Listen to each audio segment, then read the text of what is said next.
This episode is brought to you by InVeedHemp.com. Inveed has been my choice for my CBD needs for almost a year now, and I can't begin to tell you how it has improved my life. They come in 3 formulas: Clarity, Relief, and Relax. I take a Clarity drop in the morning with my coffee to get me focused, then a drop of Relief for my aches and pains and inflammation after a run or a workout. Then I do a drop of the Relax before I go to bed to help me sleep. I've gotten some of the best sleep that I've had in years, and now with my Whoop band, my recovery band, I can prove it. And now they've come out with a new mixture called Immunity, which we all need to stave off COVID-19. The Immunity Boost is a mixture of turmeric, grapefruit extract, elderberry, licorice root, and vitamin C, which we all could use a little bit more, I'm sure. I just got my first shipment in and took my first drop this morning. They come in drops, which is my choice, a tincture, roll-ons for those aches and pains, and then also gummies, which I think a lot of people out there use the gummies. So you can get it however you choose. So go place your order today. Go to InVeedHemp.com and use the code GURU20 for a 20% discount for life. CBD is a great supplement to keep you healthy and safe during these crazy times. So let's get to this week's episode. It's not what you know, it's what you can prove. You know how to cut to the core of me, Baxter. You're so wise. You're like a miniature Buddha covered in hair. I want to become a guru so girls will like me.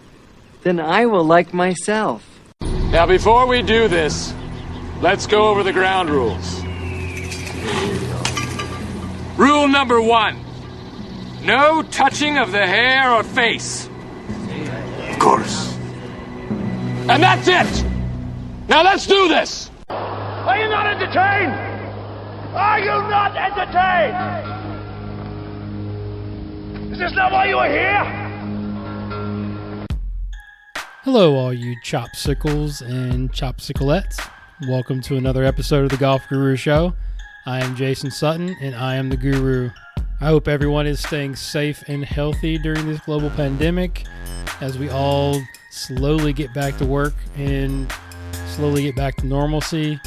Thank you so much for supporting the podcast, and make sure you download this episode and all the other previous episodes of the Golf Guru Show and hit that purple subscribe button so you don't miss any upcoming shows when they drop. My guest on this episode is John Ray Leary. You can follow John on IG at Leary_golf, where he has been very active during this pandemic, hosting a nice little IG live show, having so many top coaches on there and top players. So check him out. He is a great follow. John is a very talented instructor that comes from a strong playing background. He played college golf at USC and played on the Hooters Tour and also a variety of mini tours as well as the web.com, and also qualified for several PGA Tour events as we discuss his playing background and how that led to his instructional background. He is now the director of golf and founder of the JRL Golf at Angeles National Golf Club in Los Angeles. In this conversation, we cover a ton of topics, like his time spent with legendary coach Eddie Merrins, which was his junior coach, to practicing and caddying with PGA Tour and Champions Tour legend Chi Rodriguez, as well as the golf and the life lessons that he learned from both of them, as well as many other great stories. There are so many great ideas and information that you can take from this conversation with John that you would just have to hear for yourself. So let's get to my awesome conversation with my friend, Mr. John Ray Leary. Enjoy. John Leary, welcome to the show, man. Thanks for coming on. I appreciate it, brother. It's kind of weird to be on here after listening to it so much. That's a good thing, man. I appreciate you listening, and I know we have just kind of connected here in the last couple of weeks. Yeah. The IG Live thing is a craze since we've all been in lockdown. When did you first have that idea to do that, or was it somebody else, or I saw it just pop up because everybody kind of went on lockdown at different times. So it was just interesting to see how things like that sort of start happening. Yeah, dude. I think I was one of the first to do it. I think you were. Yeah. And it was. I'll be honest with you. When we got locked down, I felt like I was sort of backed in a corner because I didn't know what I was going to do to make a living. You know what I mean? And I was like, that's my revenue stream aside from running junior tournaments. And obviously, I knew it was going to take a hit. But I always get excited in those moments, Jay, because sort of when I get backed into a corner, the first thing that happens to me is I get creative. Like the creative juices start flowing. And I was telling my wife, I go, hey, I'm backed in a corner again. I was sitting there, we were talking one day. I go, I don't know what I'm going to do, but I know something's going to come out of this. And then probably about a day and a half later, I started thinking about, it'd be kind of cool to, we're all the teachers, we're all stuck inside. It's probably the only time in history that, you can really get these golf pros. They're not doing anything because we're always busy. You're busy. Right. I'm busy and we're teaching nonstop. And it's the only time we actually sat down. Everybody was in the same boat. And so I called up some friends of mine that are pretty, good teachers, prominent teachers in the landscape. And it just kind of, I started with Brady Riggs was the first guy. And then that went into Bob Laskin. And then from there, like kind of the floodgates opened. And we've had quite a few teachers on there now. And it was just my way to help out the teaching pros and the coaches that,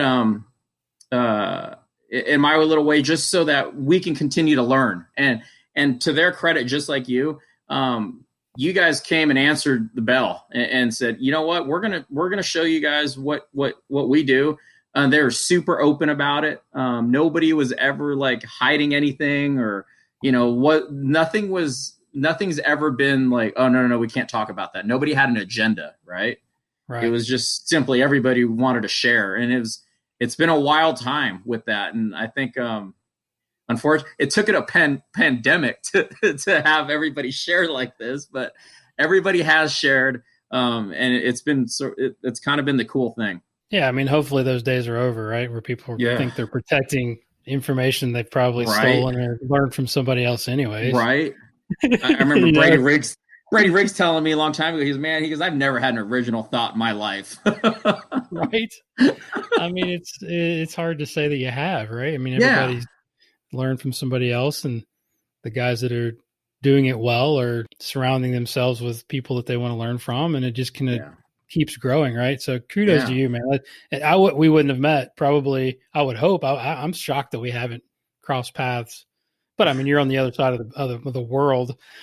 I guess that's the only thing. But I mean, social media brings everybody together so easily. Yeah, it does. Nowadays, eventually we would have, and now we have mutual friends that we didn't even know we had. Yeah, like with Trevino. Trevino for sure, man. I reached out to him today to ask to see if he had anything to say about you. Any nothing good. Any fun questions, and I think it not much came out of it, which means you're doing your job, man.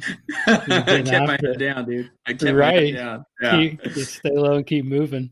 Yeah.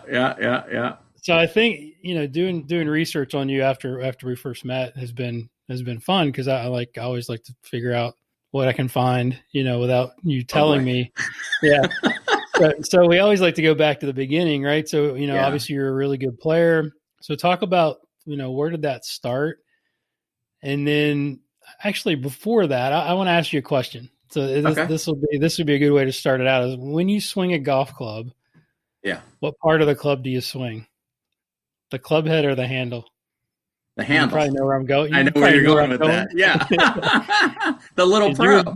The little pro, man. Yeah. So we can start there. I mean, I think you've obviously been very fortunate to take lessons from Eddie Merrins growing up. Talk about who he was, because he's a legend in the teaching in the golf world, and then how you guys sort of developed that relationship. Yeah, for sure. Eddie Merrins, also known as the Little Pro, is the head pro at Bel Air Country Club, has been there. He's now the emeritus head professional at Bel Air Country Club. Mr. Merrins also was the winning coach for the UCLA men's golf team. And he was actually a fine player himself, and has coached a ton of PGA and LPGA amateur. He's coached everybody in the world, it seems like, at some point. And I was introduced to him through a mutual friend. They invited me out when I was younger to go play over there. I met him, I think I was probably about, 13, 14 years old the first time I met him. And then through our mutual friend. And it wasn't until maybe a year later or so that I started working with Mr. Marins. I was I was a pretty good junior golfer growing up. And Mr. Marins I didn't come from any money or anything like that. My parents worked very hard. But it was, we didn't come up from a bunch of money or anything like that. So for me to even get over there, Mr. Marins kind of took me under his wing. And he mentored me, about from 14 to about, 20, 21 years old. And he was a mentor of mine that, he taught me a lot. I wouldn't say so much about like the golf swing, even though there was that, but just kind of how to kind of deal with golf and life. You know what I mean? Sort of on a bigger scale. Right. And he kind of set some things in me early on that I like to think I've carried on, and he's been very influential to me, as well with all the other players that he's worked with. But he was such a great, it was different. Like I'm a different coach or teacher than he was or is, where I'm probably obviously way more technical than he is. Like I worked with Eddie. I'd never seen my swing on video. Wow. Didn't use video. We never used a video. There was nothing like that. At Bel Air, before they ever had a driving range, we had ball shaggers. I mean, I'd hit balls with a ball shagger out there, and so it was very, very different than the lessons that I give today. But I still try to use some of those things. The environment that he would put me in, I think is very important. Something that I use today with my teachings, the environment that I put my players in. Was there any examples you could give or maybe some advice? I mean, I'm curious about the non-golf stuff. I mean, I think that's so cool that a coach, and I would hope, when we're both old, that's kind of the things we want our students to say about us is like, yeah, he made me a better player, but he also made me a better person.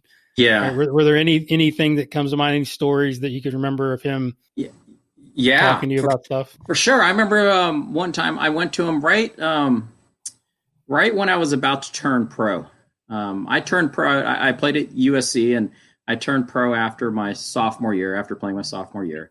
There was a little falling out between the coach and I, and it is what it is, water under the bridge now. But I remember going to Eddie, and I told him what the situation was, and he goes, "I understand, John." And he had told me, he goes, "John," he goes, "do you think turning pro is going to solve any part of the problem?" Great question. Isn't that? Yeah. I was like, huh. Because I was all piss and vinegar, right? Like Trevino, right? I was all pissed. Yeah. This guy's good. I'm turning pro. I'm done. Yeah, I'm over that's it. Right. Yeah. Yeah. And I was all piss and vinegar. And I went to him. I probably saw him like a week after I already made this. Like I said, I'm not going back. And he looked at me and he legit just said, "Look," he goes, "Do you think that's going to solve your problem?" And legitimately, I said, "No, it's not. But it's what I'm going to do." Well, at least you admitted it. Maybe something that was something to do with you as a right, whatever, as a person, right? Yeah, I was like, yeah, I get it. I get it, pro. I go, but I really don't have any other options. I don't think, at least in my mind, I didn't have any other options. I knew that I wasn't going to look. International relations is what I majored in. I didn't think that was gonna support my future. So, but I did know that I was gonna always turn pro. I always knew. Yeah, I was gonna say you probably had that plan from the beginning. It was from just the very beginning, a little earlier than you thought. Yeah. And that's where Eddie goes, "I understand what you're gonna do," and he goes, he wanted me to know that that's not going to be the answer. Now, how I use that today is that when I get a young pro to come to me or a college player, I always tell them this. I say, "Hey, don't turn pro until you're playing really good." So, you know what I mean? Like I've got this kid, Richard Kim, and he's just going to turn pro here, but he's now he's really good. But I always told him, I said, dude, don't go until you're really playing well, because there's no point of going out there out of college struggling. Dude, I got my brains kicked in the first 6 events on the Hooters tour. I remember, Right. missed a cut 6 in a row. It's like, you're not ready for that depression in life. Like, you need to, because it's really depressing. So I thought, that's something that I learned from Eddie when he told me that, even though I didn't necessarily do it, Jason, like I learned on the ropes, obviously, and I learned the hard way, but that's something that I'll never forget, that story that he told me when he just says, do you think that's going to solve your problems? That's awesome. Yeah. That's so good. So how was your game when you turned pro? You don't have to go into detail about your falling out, but was it more like, all right, you didn't get along with the coach? You felt in your mind, obviously, that you were good enough to go play. Yeah. Like, how was it? So it unfortunately started like my junior career. And I say, unfortunately, it's going to sound weird, but like my first 2 junior tournaments I ever played in, I started playing, I had only been playing 6 months, and I won my first 2 junior tournaments. Right. So now I'm like, well, cool. I fell in love with competition. Easy game. Easy game. Right. I was like, shoo. So then, my first 2 pro events, I won also. And that was probably one of the worst things I could have done, honestly, because I remember the first one was a 1-day Pepsi Tour event, and I shot 70. And I remember I won. I remember ponying up $245 as an entry fee, right? I had like $600 in my checkbook, right? And I was like, crap. Yeah, I got enough. Yeah, I'll play. So I signed up, gave my check. Stacy Duty, that was the tour director's name. I still remember that. I gave my check, go out. My best friend was caddying for me. We shot 70, come in, had to wait for a few groups. And I was like, holy crap, I won $1,400, right? Shooting 70. I'm rich, dog. I am rich now. Right. So, oh my God. I remember, like, he bought me a cigar, right? I'd never smoked. That's the only time I ever smoked a cigar. I was gagging on this thing afterwards. That's the only time I ever smoked a cigar.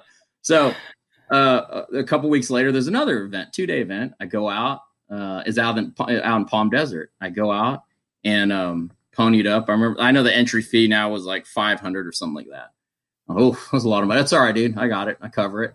I win that event. I win $2,500. Right now, dude, this is easy street, right? When's Q school, right? Let's go.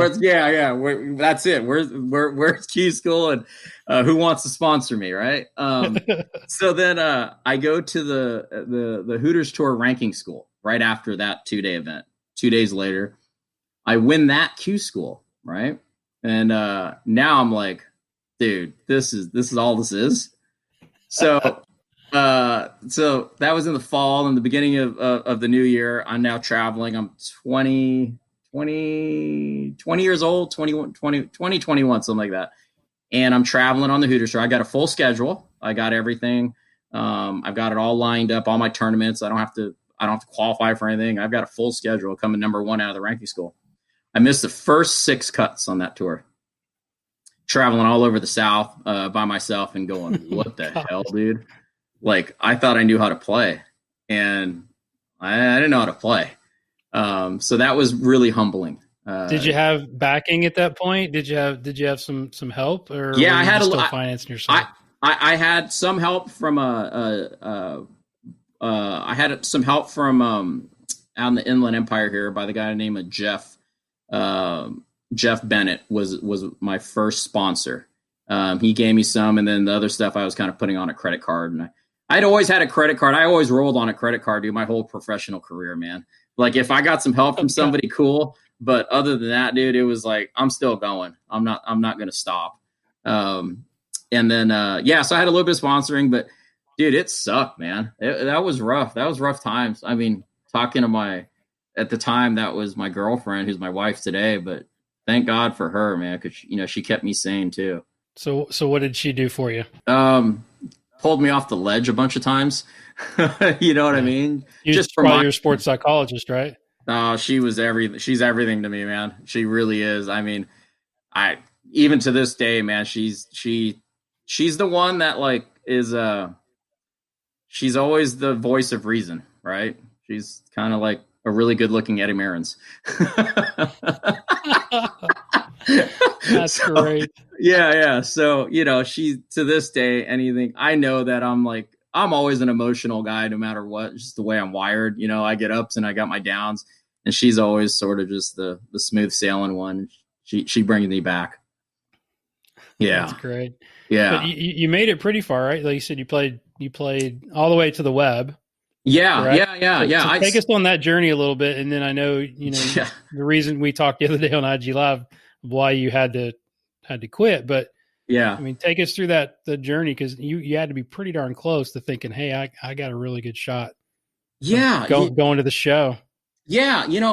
My first lick at the show was 1997. I qualified for the Buick Invitational at Torrey Pines. That was the first PGA Tour event I played. So I'd only been playing roughly 5.5 years, and I qualified for my first PGA Tour event. Wow. Yeah. So, that was it, Jason. Like, once I had that one taste, I'm like, I was 16 years old, and I was like, dude, that's what I want to do. That's nothing else. That everything I devoted was to that. So that was my first taste of it. And then, as I turned pro, and chased around the mini tours, and played the Hooters, played in California. We had a great tour, the Spanos tour. I think the best year I finished like 4th or 5th on that money list. Did okay on the Gateway tour out in Arizona. I got to travel and see the world so far with a golf ball, which is pretty darn cool. But as I played, I went to Q school, 7 times. I think this is when you could still like go through Q school. And wow, you're Trevino's brother. Yeah, man, dude, I'm telling you, we've been around. It's amazing how your stories are very similar, dude. It's just like the mini tour grinders, you know what I mean? And you're just sort of like right there. And a couple times, I qualified twice for the Northern Trust. Well, I'm so old now that it was called the Northern Trust and the Nissan LA Open at Riviera. So I Mondayed into that a couple times. Got that taste. One time I was sort of near the cut line. The first time out on there, I sucked balls. But so I've kind of been around. I think I qualified maybe a dozen times for Web.com events, which is now the Corn Ferry Tour. So I was like always around these guys and playing with them. And every now and again, I get an event. I play practice with Jason Gore. These guys that I know, you know what I mean, and I'm playing with them and. At times we're hanging with them or beating them and stuff like that. But it just, just being able to tour and see the country. But it's a different game when you're just trying to Monday qualify to events, because that's just a whole other animal trying to be that rabbit jumping around, and you don't know, you're just trying to play, and wherever you got a shot or you're just looking for opportunities to play constantly. And that's really what the Monday qualifiers are, and the rabbits. And every now and again, we'll hear about a guy that makes it through there. Like Patrick Reed really is the modern Monday warrior. Yeah, he's a legend. Yeah, dude. What did he make? 9 in a row or something like that? Monday qualifying, 9 for 9, or it was. Yeah, I think it's insane. Yeah, like I mean, because I've got plenty of guys that I work with that are doing that. Yeah. And they'll come back and say, yeah, I shot 65 and I still missed by 2. Yeah. It's like, what? It's like, you got to get, like, it's the worst. It's the worst thing, because you know what you have to shoot, which is really a bad thing. Yep. And then when you get there, I'm sure it's even more pressure. You're like, I'm 6 deep. I've got to get the 9 or 8 or whatever to have a shot. So it's just difficult. It's just, I can't even fathom 8 or 9 in a row like he did to kind of get out on tour. It's crazy. I mean, that dude's obviously different, but he's also different in some good ways. That, like, I'd like to get into that dome to see how he's triggered in terms of just knowing how hard those Monday qualifiers are. I think only one Monday qualifier. The second time I got into the LA Open, I think I shot a 68 and caught a playoff. But everything else is like, they're like 63s. I shot 64s to get into these things, and it's a different mindset from those things. But yeah, man, I chased those around for 8-9 years. I did that, and playing mini tour events. I think I did make a mistake. I remember my best year, and it was funny because one of my good friends said it to me afterwards. He goes, "Hey, remember that year that I think I won like 6 times or something like that, numerous tournaments, whatever, mini tours and stuff like that." And he goes, "Why didn't you go out and go Monday more when you were playing really good like that?" And I was like, "I don't know, dude." I was like, because the money was coming in. Yeah. And that's the thing that I'd give to any of these young pros listening to this, dude. When you're playing good, go try to Monday into the biggest tournament you can get into. Don't sit there just like racking up the check or whatever, because that didn't do anything for me. I just wasted good golf, So that's a really great point. Yeah. I mean, I would never think about that, but that's good. To take us back to the beginning. Like, it amazes me, guys like you and guys like Trevino that got that good that quick. 4 or 5 years playing golf, and next year you're at D1 level and you're ready to go pro.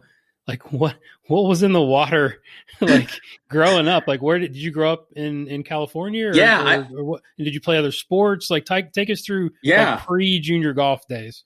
Yeah, I played every sport, which I have my kids do also to this day. I said, I don't care, dude, I don't even care if you play golf. I go, just whatever sport you do, as long as you're playing every sport, you're going to be good at whatever you do, I think, or it's going to help a lot, at least. It's going to give you a leg up. So I played everything. I played baseball, football, basketball, track and field, soccer, karate. I did all that stuff, and I love to fish. Since I was a little kid, that's my passion, is fishing. Me too. We know. Oh, right on, dude. Yeah. All right. Now we got it. Yeah.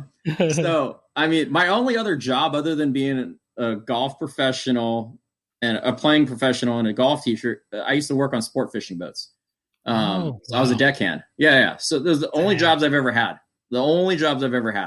They've been outdoors. So that's so cool. Yeah, dude. I just love I just can't imagine like being indoors. I don't know what I would do. Yeah, so I played all the sports growing up. I was good at all of them. They all came easy to me. So that translated into golf was just another sport. I remember my uncle, rest his soul, but we went to Florida to go meet him for the first time when I was about 10 and a half. And he was a huge golf nut, Jay. Huge golf nut. Lived up in like New York, but had a vacation home in the Poconos near a golf course. And then he had we met him in Florida for the first time, and he had a house on a retirement community there on a golf course. And I'm 10 and a half, bro. And I'm thinking, he picks us up from the airport, and all I'm thinking about is Disney World, right? All of Florida to me in my mind as a 10 and a half year old, first time ever traveling out of the state, is, hey dude, this is all Disney World. So we're driving down a freeway and I'm like, wow, this is part of Disney World. Cool. Right. And it's like, I don't know any different, right? Oh, this golf course is part of Disney World. Cool. So anyway, I remember that night, he goes, the first night we were there after dinner, he goes, I'm going to take you to a driving range tomorrow. I'm like, sweet, dude, I'm going to drive something. Right. I'm like, sweet, dude, this Disney World thing's working out. Next day, dude, I'm a boy from LA. We've never seen humidity in LA. Okay. Really. Never seen a mosquito, really. Okay. Yeah. So it's like 10 o'clock in the morning, bro. And we go to this driving range somewhere in Florida in the sticks, and there's nobody on the range, and there's mosquitoes biting me. And it's hot as hell. It's humid. I don't want to be there. I'm like, how is this part of Disney World? He's like, what are you talking about? And I was like, he's like just looking at me weird. Right. And I'm like, I thought we were going to drive something. And he's like, no, dude, this is a driving range. This is where you hit golf balls. And I'm like, you gotta be kidding me, dude. So you'd never picked up a club at this point? Never. Okay. Never. And I'm pouting, bro. So like, I'm like, I just go stomp off and I sit under this little tree, I remember. And he's trying to, my uncle's trying to teach my dad how to hit a golf ball, right? My dad, we'd never touched the golf club in our lives. And my dad just is sucking massively, right? Like missing the ball, the whole thing, dude. Throw a club down the range, the whole thing. So there was 10 balls left in a tray, a couple stalls behind my uncle. And he's trying to help my dad. And I just grabbed a club out of the bag. It happened to be a driver. And I saw that my dad was putting a ball in a little rubber tee. So I put it on the rubber tee and I grabbed the club. I make a swing like that, dude. And I hit the first one like $1.25 right down the middle. Oh my gosh. So I do it again. Then my uncle turns around and goes, is that you? Right? And I turn around, I go, well, there's nobody else here, Uncle. I was like, yeah. He's like, do it again. And I do like 8 more right down the middle. He goes, you're playing golf. So You're a genius. Yeah, right. So He spots talent. yeah, right. So he goes, you're playing golf. I was like, yeah, gosh. okay, whatever, dude. So on the way home, he actually stops off at this little golf shop and he buys me a junior golf starter kit, like Northwestern clubs. Right. I still have the bag. I always kept it I still have it in my garage. Oh, that's cool. The very first starter set. And he gave me one of his like old drivers that he had cut down or something like that. And so anyways, fast forward, we go home 6 months later. We never touched those clubs, right? They just, whatever, stayed in the garage. 6 months later, my dad picks me up from football practice. He goes, hey, I signed up for a golf lesson at the local golf course over here, Rancho Park. And he goes, I signed up for a golf lesson. Do you want to take it? And I said, yeah, sure. Why not? Right. I'll go do it. So Ed Coleman is his name. He rest his soul. He passed away a few years ago. He lived to like 100 or something like that. And I get there, kind of old dude, kind of intimidating looking or whatever, right? Not very friendly. And he goes, all right, we'll start hitting. So I just start hitting balls, right? It's literally, I can still see the day, right? So I start hitting balls, right? I'm getting them airborne, this and that. Get done with the lesson. I remember I didn't say much other than like, hold your finish, you know? And so he goes to the end of the lesson and he looks at my dad and goes, how many years has he been playing? And my dad kind of chuckled. He goes, second time he's ever hit balls. Yeah. So he goes, well, he's pretty good. He should probably try to play a little bit or do something with the game. Okay. Great. Thank you. Yeah. Right. So 6 months later, you know, like I started kind of taking to it and hitting balls and played a couple of little par 3 courses. And 6 months later, my dad signed me up, played a tournament. That's when the junior tournament started. And it's kind of, that's when tournament golf started. And that's when I really got hooked on the game. And I was going to say, when did you feel like you just fell in love with it? When was that ignition? Holding up that first trophy. It was the competition, right? It seems like it's to be your common thread is yes. You just want to compete. Yes, that's it, dude. It just, I didn't care, dude. Even in other sports, if we were on the crappiest team, dude, I was still trying to beat your head in somehow, you know? And that's just something I try to pass that along to all my students. You know what I mean? I go, hey, dude, when you're in the ring, dude, or you're on the field or whatever it is, you're doing everything and you're going to do everything and leave everything on the field. I go, after that, shake hands, you're good friends, sportsmanship. That's what it's all about. But you need to, I like it. Like to this day, I like it, dude. If you put me in a boxing match, I can't fight to save my life, dude. Okay. But if you put me in a boxing match, dude, I'd like the opportunity to be like, you know what? There's a way I could kick his butt. You know, like I like that. Like there's a chance. I like taking chances. Backed into a corner, man. There it is, dude. Yeah. That's it. That's it right there. Yeah. I didn't think about, yeah, that's it right there, Jay. So where did that come from? It comes from both my parents. Like I said, we didn't come up for much money. My parents are first generation here. We're Filipino. We're proud Filipino Americans. You know, my parents, number one, they've always instilled in me, like, this is the greatest country in the world. And it would not, man, I get choked up thinking about it, but you know, just having the opportunity to see where my parents came from, they immigrated here, didn't know anybody, foreign land, barely spoke. Well, they spoke the language, they spoke English, but you know, not like what they speak it today, obviously, you know what I mean? Mm-hmm. And this is 1979 when my dad came here. He came here first, actually. And just to think about, like, dude, Jay, what if I told you, dude, you're going to go to Japan right now, dude, and you got to go make it somehow, right? Yeah, I get it. Like, I have huge respect for that, you know? Right. I mean, we would do it, right? But it would not be easy. It would not be nothing. It would would not be something that you're looking forward to. Not at all. Aside from the challenges, but that tells me a lot about your background as far as that's why you're wired the way you are, man. I mean, yeah. So there's always been that survival mentality in me because that's what my parents had to do. They had to survive, sure. Then they had to provide. So, my dad came here first from the Philippines, tried to find work, found work. What did he do? He was an engineer. Okay. Yeah, he was an engineer. And my mom has always been an accountant. It's probably the stereotype of Filipino women. You're either an accountant or a nurse. Yeah. I didn't know that. Majority of the nursing force is a Filipino. And so, that, like you're asking about, like, where did that come from? It had to come from them in that, they're survivors first. And then they also had to be very creative to make it, obviously, because they're at a sort of a handicap coming here, not knowing anybody and not really speaking the language, and then just learning the language and just learning how to adapt.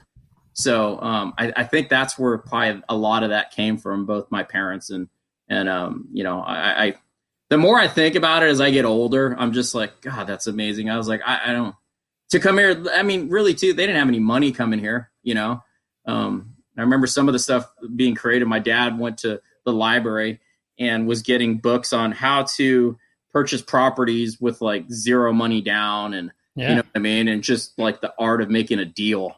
And I think he rolled that over 9 times, and buying one property to the next to the next. So like the last property they had bought was like an 80-unit townhome condo, starting from nothing. So that's awesome. Yeah, I think that's where that comes from. You got to be so proud of that. Yeah, you've got to be. I mean, that tells me so much about you, instilled by your parents. That had to be incredible growing up. Because I mean, again, it's like, I think nowadays, my kids included, they can be a little spoiled, right? Because they get everything they want. Same here, dude. I worry about that as they get older. It's like, have we given them too much? Right. Too easy. But it sounded like your dad was a early entrepreneur. For sure. Right. For sure. And I have that in me too. Yeah. For sure. good or That's for good. bad. You know what I mean? It's like, I think it's fantastic. Yeah. I dig that little risk always. You know what I mean? Absolutely. So how did you meet Chi-Chi? That was an interesting topic. Like, when did that Chi-Chi Rodriguez, how did that happen? And I'm sure you've got some great stories and some good life lessons from that time you've spent with him. Some of those stories can't be told, unfortunately. Hey, Trevino's been on the show. Like, we can't push it any farther in the profanity realm than that. But I can always bleep it out. So take it as much as you need to take it. Some of those actions might be a little sketchy, but So when did you guys meet? When did that happen? Had to have been around 2000 and 2004. I met him. I went down to one of my other sponsors at the time, rest his soul, Bud Gordon, owned a big Toyota dealership out here in Southern California. And obviously Chi-Chi was he was a lifer with Toyota. He was their spokesman for a lot of years and stuff like that. So Chi-Chi had a huge tournament down in Guadalajara, Mexico. And I went down there with my sponsor. He'd known Chi-Chi for a lot of years already. So we went down there. We were playing in Chi-Chi's tournament for his orphanage down there in Guadalajara. And so Chi-Chi, you know how they do, the pros, they'll play with each group and as they're raising money and stuff like that. So anyways, I was playing my sponsor, and Chi-Chi finally gets to our group, and we just happen to be on like a 340-yard par 4 or something like that. And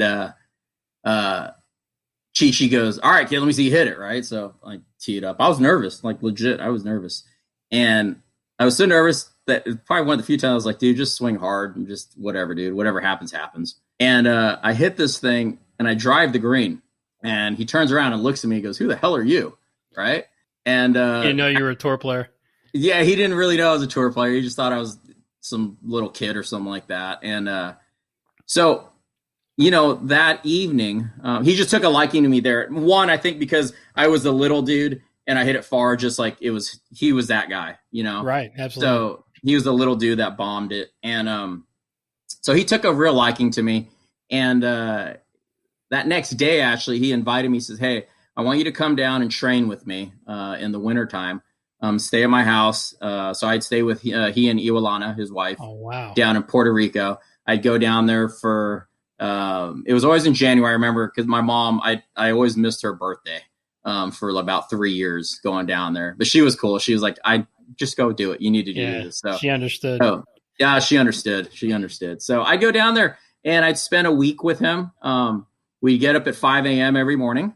We'd have a quick little bite, be out of the house by 5:30. We were working out from 5:30 till about 7. And he was working out too. He had his trainer. He was working out too. So at what point? So are you still playing? Yeah, the mini tours at this touring. point, and he's probably at what point in his career, like right at Champions Tour time? Yeah, at the end, right at the end of his Champions Tour. So we go work out, go do the whole deal, go to the golf course, and here's one of the lessons that I learned definitely from him was each day, Jay, he would he'd drop me off down on this peninsula, and there's something to this thing. So he drops me off at this peninsula, and he goes, hey, the first time he had me do it, he goes, I want you to walk out there. I want you to sit down there, and I'll pick you up when I pick you up. And what the hell does that mean, right? It's like, he goes, but I want you to sit out. Yeah, I want you to sit out there, and I want you to imagine what you're going to be in the future and everything you want. I need you to see that as clear as possible.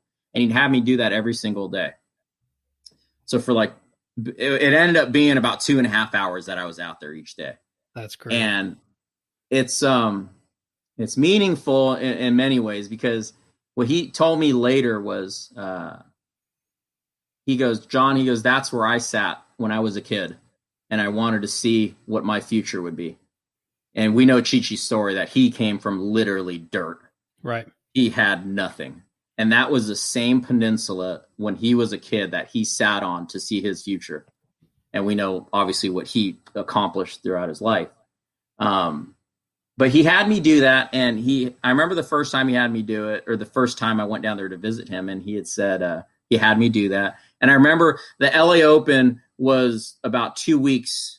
I was there 2 weeks before the LA Open. And I remember, Jay, visualizing seeing myself playing in the LA Open. I was going to ask you, what did you remember some of the memories or visuals? Like, what were you focused on, and where did you see yourself? I saw myself, first things first, I always wanted to play in the LA Open. That was, for me, that was my fifth major, right? Like being able to play in the hometown and all that. Mm-hmm. I remember I remember I could see what I was wearing at the golf course. And down to the socks, down to the hat. I can imagine. I could smell. If you've smelled eucalyptus, if you ever been to Riviera, you know Riviera because it has a distinct smell. It's eucalyptus because there's massive eucalyptus trees there. Like Riviera has a scent. It's a beautiful scent too. It's not off-putting at all. But I remember I could that detailed, and I could also see myself like playing a long time on the tour. And more so doing things to affect like kids. Like I wanted to always help out kids. So anyways, I did that. He picked me up and he told me, like I said, he told me about that's what he did as a kid. That was the exact same peninsula that he sat on. Mm-hmm. Would he ask you what you saw, or would he just let you? Okay, so you had to have that conversation. Yeah. He'd ask me, he goes, what do you do? And I told him about helping the kids and stuff like that. And he goes, I can't really recall 100% what he had said about what he thought about out there. If I was smarter, I should have asked him that, honestly, Jay. Like, hey, what did you think? Yeah, you just, there? I mean, when you're that young, you don't know. Yeah. To ask those questions. But it would have been rad, though, huh? It's oh my gosh, it's such a great exercise that us now in our busy lives, like I'm trying to meditate, like I'm trying to learn, and it takes me everything to like do 10 minutes a day. Yes. Right. And he had you do 2.5 hours. Yeah. And that's that's such a great life lesson that you can share with other people. That's incredible. 100%. I shared that with Brady Riggs, and he said that was one of the things he's taken recently. He's like, dude, he goes, that's a nugget right there. He thought, it is a nugget. Like, yeah. And like I said, 2.5 weeks later, 2 weeks later, I qualified for the LA Open, and I wore those pants. I wore those brown pants that I saw that I had these nice brown pants that Adidas sent me. There's something to like that was the original vision board right there. Yeah, yeah. And I believe in that big time, dude. Big time. I believe in that. Seeing yourself. My dad, he always sends me these goofy things, dude. Like when I was playing, still to this day, send me these. Oh, like he's the king of. God, I hope he's not up at 2 a.m. and watching some infomercial. Because if you ever wanted to sell anything, dude, just put it on at 2 a.m. and have my dad watch it. He'll buy it. Doesn't matter what it is, dude. I remember that. Yeah. Like waterproof toilet paper. He'd buy it, you know. I love my dad. He'll buy anything. But I remember he got these, and I found them last night, believe it or not, in my garage. He probably stuffed them in my garage. And it was these cassette tapes. And it was for mental, I can't remember. It was, who knows? It was basically some hypnotic thing. That's what it was. Yeah. And probably like NLP. Yeah. Neurolanguage. Yeah. The Tony Robbins stuff. Stuff like that. Yeah. It wasn't Tony Robbins, but it was something like that. Right? Yeah. I get it. Dude, my best year, come to think about it, I needed to sleep at night. I just couldn't sleep. So I was like, one night I put it on, dude. And I look back on it now, it was like one of my best years. I was listening to this thing and just basically like, hey, dude, keep seeing what you want to be. Right. Just keep seeing what you want to be. Put yourself there, imagine it, and you're probably going to get there. And I probably should do that some more. I just got to figure out really where I want to go now. well, that's a good segue, right? So I know you when you stopped playing, it wasn't by choice, right? You had a back injury. Yeah. Back went out. Talk about that, and then how you transitioned into coaching. Yeah. So I had some decent years playing the mini tours. I know that's kind of weird to say, but financially, able to purchase a house through my playings, which was always a goal of mine. That's really good for a mini tour guy. Yeah, it's something Byron Nelson, right? That was the only reason he was playing, so he can buy a farm. Yeah, right? buy cows. That was it, dude. That's all he wanted to do. He was like, got my cows, I'm done, right? I got nothing else to prove. And that was one of the big things I always wanted. Hearing that story, I said, that's a cool story, and that's a good goal to have. Yes. Right? Yeah. Took some earnings and got married. Had my wife and I got married, had kids. And so when my last year at Q school, I think was, 2006, I want to say roughly 2006, 2005. I was somewhere in Dallas at first stage there, playing with Matt Every. Matt Every just turned pro. Wow. And I played with him first 3 rounds. We got paired the first 2 days. We tied through 2 days. Third round, I played every round basically just staying in flexion. I was just like this. My back has gone out on me. I'm hitting it like 180. And I'm going into the final day and I'm like 2 off the number, right? I was in the number. I think I shot 70, 72, 74, and I'm like 2 off the number going like Tony Finau's there. Tony Finau missed it that year.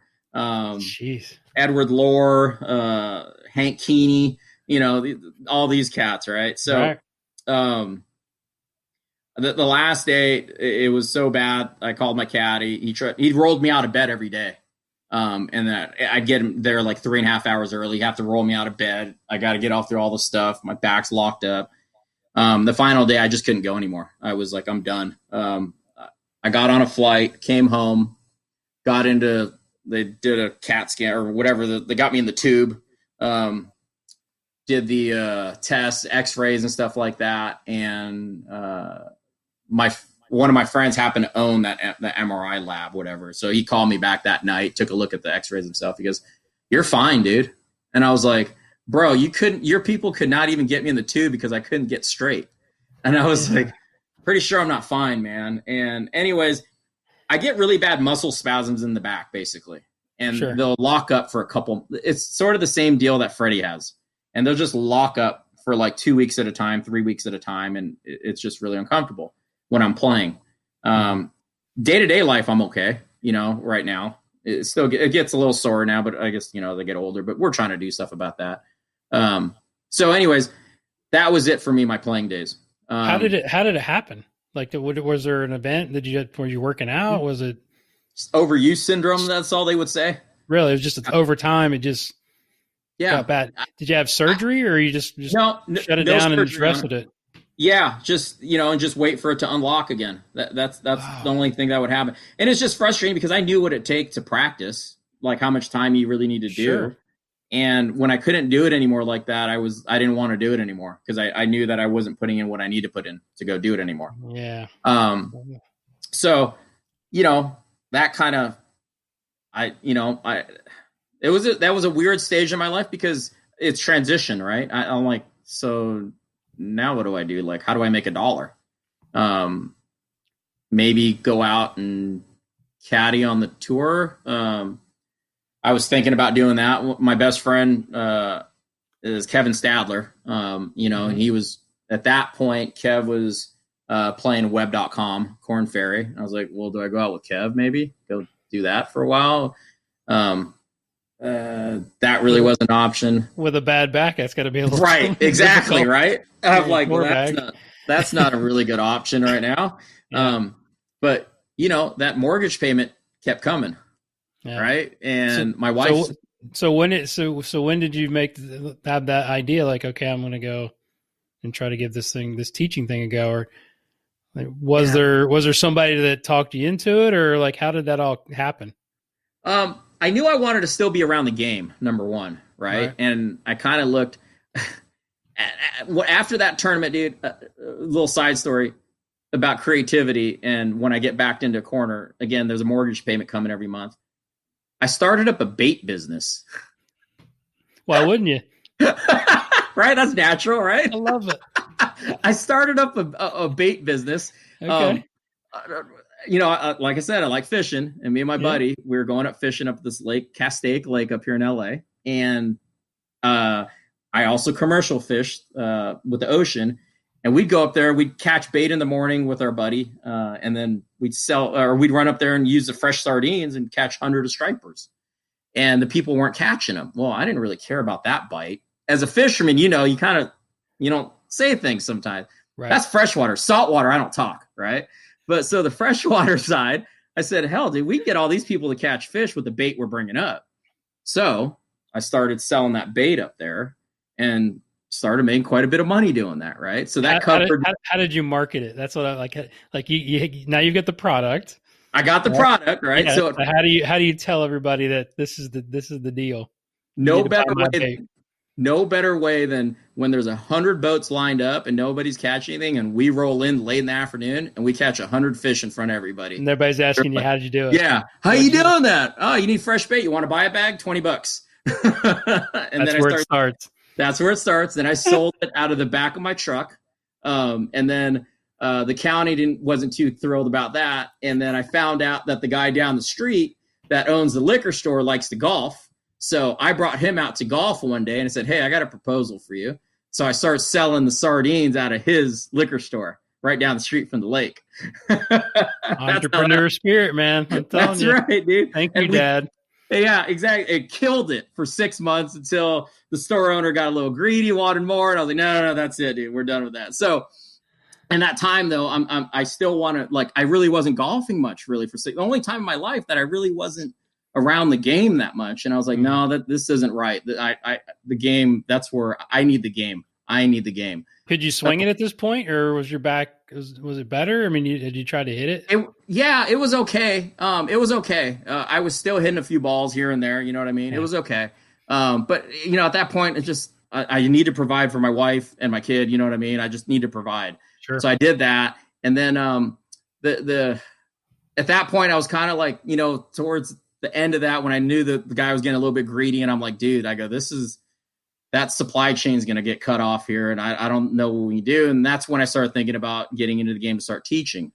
And what's kind of cool to this, where I teach now, is that's the only place I've ever taught my whole teaching career. And that's been home for me for 13 years. And it just got into the game. I was hitting balls there one day, and the teaching pro there, who ended up being my son's godfather, he just took a liking to me. He goes, Juanito, he's Puerto Rican, or Colombian, pardon me. Oh, he get in trouble for that. He goes, Juanito, you need to go back to playing, right? So I was practicing, and I went back and I started playing a little bit and played okay. But then the back would just kind of flare up again. I'd have to stop again. Mm-hmm. And, that kind of the stop and go, I was like, no, I got to start teaching. And I started asking him questions. Hey, dude, like, how does this teaching thing work? Yada, yada, yada. He goes, only one way to find out, So he talked to the GM at the place, and they said, yeah, we'll give you a spot. Had to pay my rent that first month. Didn't have any money, right? And like, you kill what you eat, you know what I mean? Or you eat what you kill. So that was the start of it, dude. I was teaching exactly like, what was the last lesson I took? You know what I mean? And then that's awesome. Yeah, I was gonna flip it around because you asked me on the IG the other day, like, do you remember your first lesson given? John Lee. Yeah, you tell me your first lesson, because that was now we're at that point. It's you're like, what was my last lesson? What was the last thing I was working on? Yeah, I'm gonna tell this guy, I'm gonna change his life. Yep. It was. I remember the guy. I was standing on the range. The first 2 years I was teaching. The first 2 years, I only missed one day each year is Christmas. I was on that range every single day for 2 straight years. Okay, that's awesome. Wow. And December 1st was my first day there. December 4th it was my first lesson, and I just was hanging out on the range. A guy walked down. He goes, "Hey, you teach your just kind of working." The guy's name was John Lee. And I sold him a package, a 5-pack for $400. Before you ever told him anything? Before I ever told him anything, dude. Guy was amazing. But I was prepared. I had a pamphlet I made, you know what I mean, with pricing and stuff like that. I go, hey, man, I'm doing a little special right now, so I'm going to knock off 25%. I've been teaching for 2 days. Yeah. Don't tell him that. My marketing was I would give out tickets on the range, free 15-minute swing evaluations. Dude, right. I give that out, man. Those people would avoid me like the plague. I'm going to tell people right now, I don't know about that free swing evaluation stuff because that thing didn't work for me. People would, dude, I had it in the restaurant. I had it in the bathroom, men's bathroom, right on the stall inside if they're taking a dump. You know what I mean? Something for them to read. Yeah. Dude, I did all that stuff, and I couldn't give a lesson away, bro. Couldn't give it away. And I'm like, like, could they already smell the BS?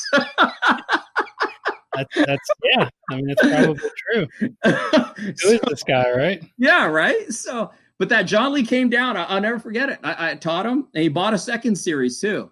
So, I mean, I don't think I taught him anything good. You know what I mean? I had a video camera, and I was like, hey, dude, let's draw some lines. And what do you remember about that lesson? Me telling him to lift his arms up. Okay. I remember that. I remember changing his grip. I know I couldn't have messed him up that bad because I do remember he had like a really weak left hand. Super weak. And I was like, dude, I bet if you just strengthen that thing, dude, it'll get better. Don't know why, right? Other than that doesn't look right. You know what I mean? Yeah. I was teaching, right? When you start out, you're like, I kind of know what it looks like. All you know is what you know, bro. That's right. All you know is what you've ever been told. That's exactly right. That's awesome. Yeah, John Lee was my first lesson. I strengthened his grip, and I said, hey, dude, you need to lift your arms in the backswing, which I would never tell anybody to do. Perfectly matched up. I'm sure. Exactly. It'll work, dude. Just, I don't know. If it messes up, it's because of you, not me. So you're going along. Obviously, you got the passion. I mean, that's awesome that you keep showing up, right? I mean, that's a big thing about me is, regardless of how many times you fail, you just keep showing up. You're going to get better.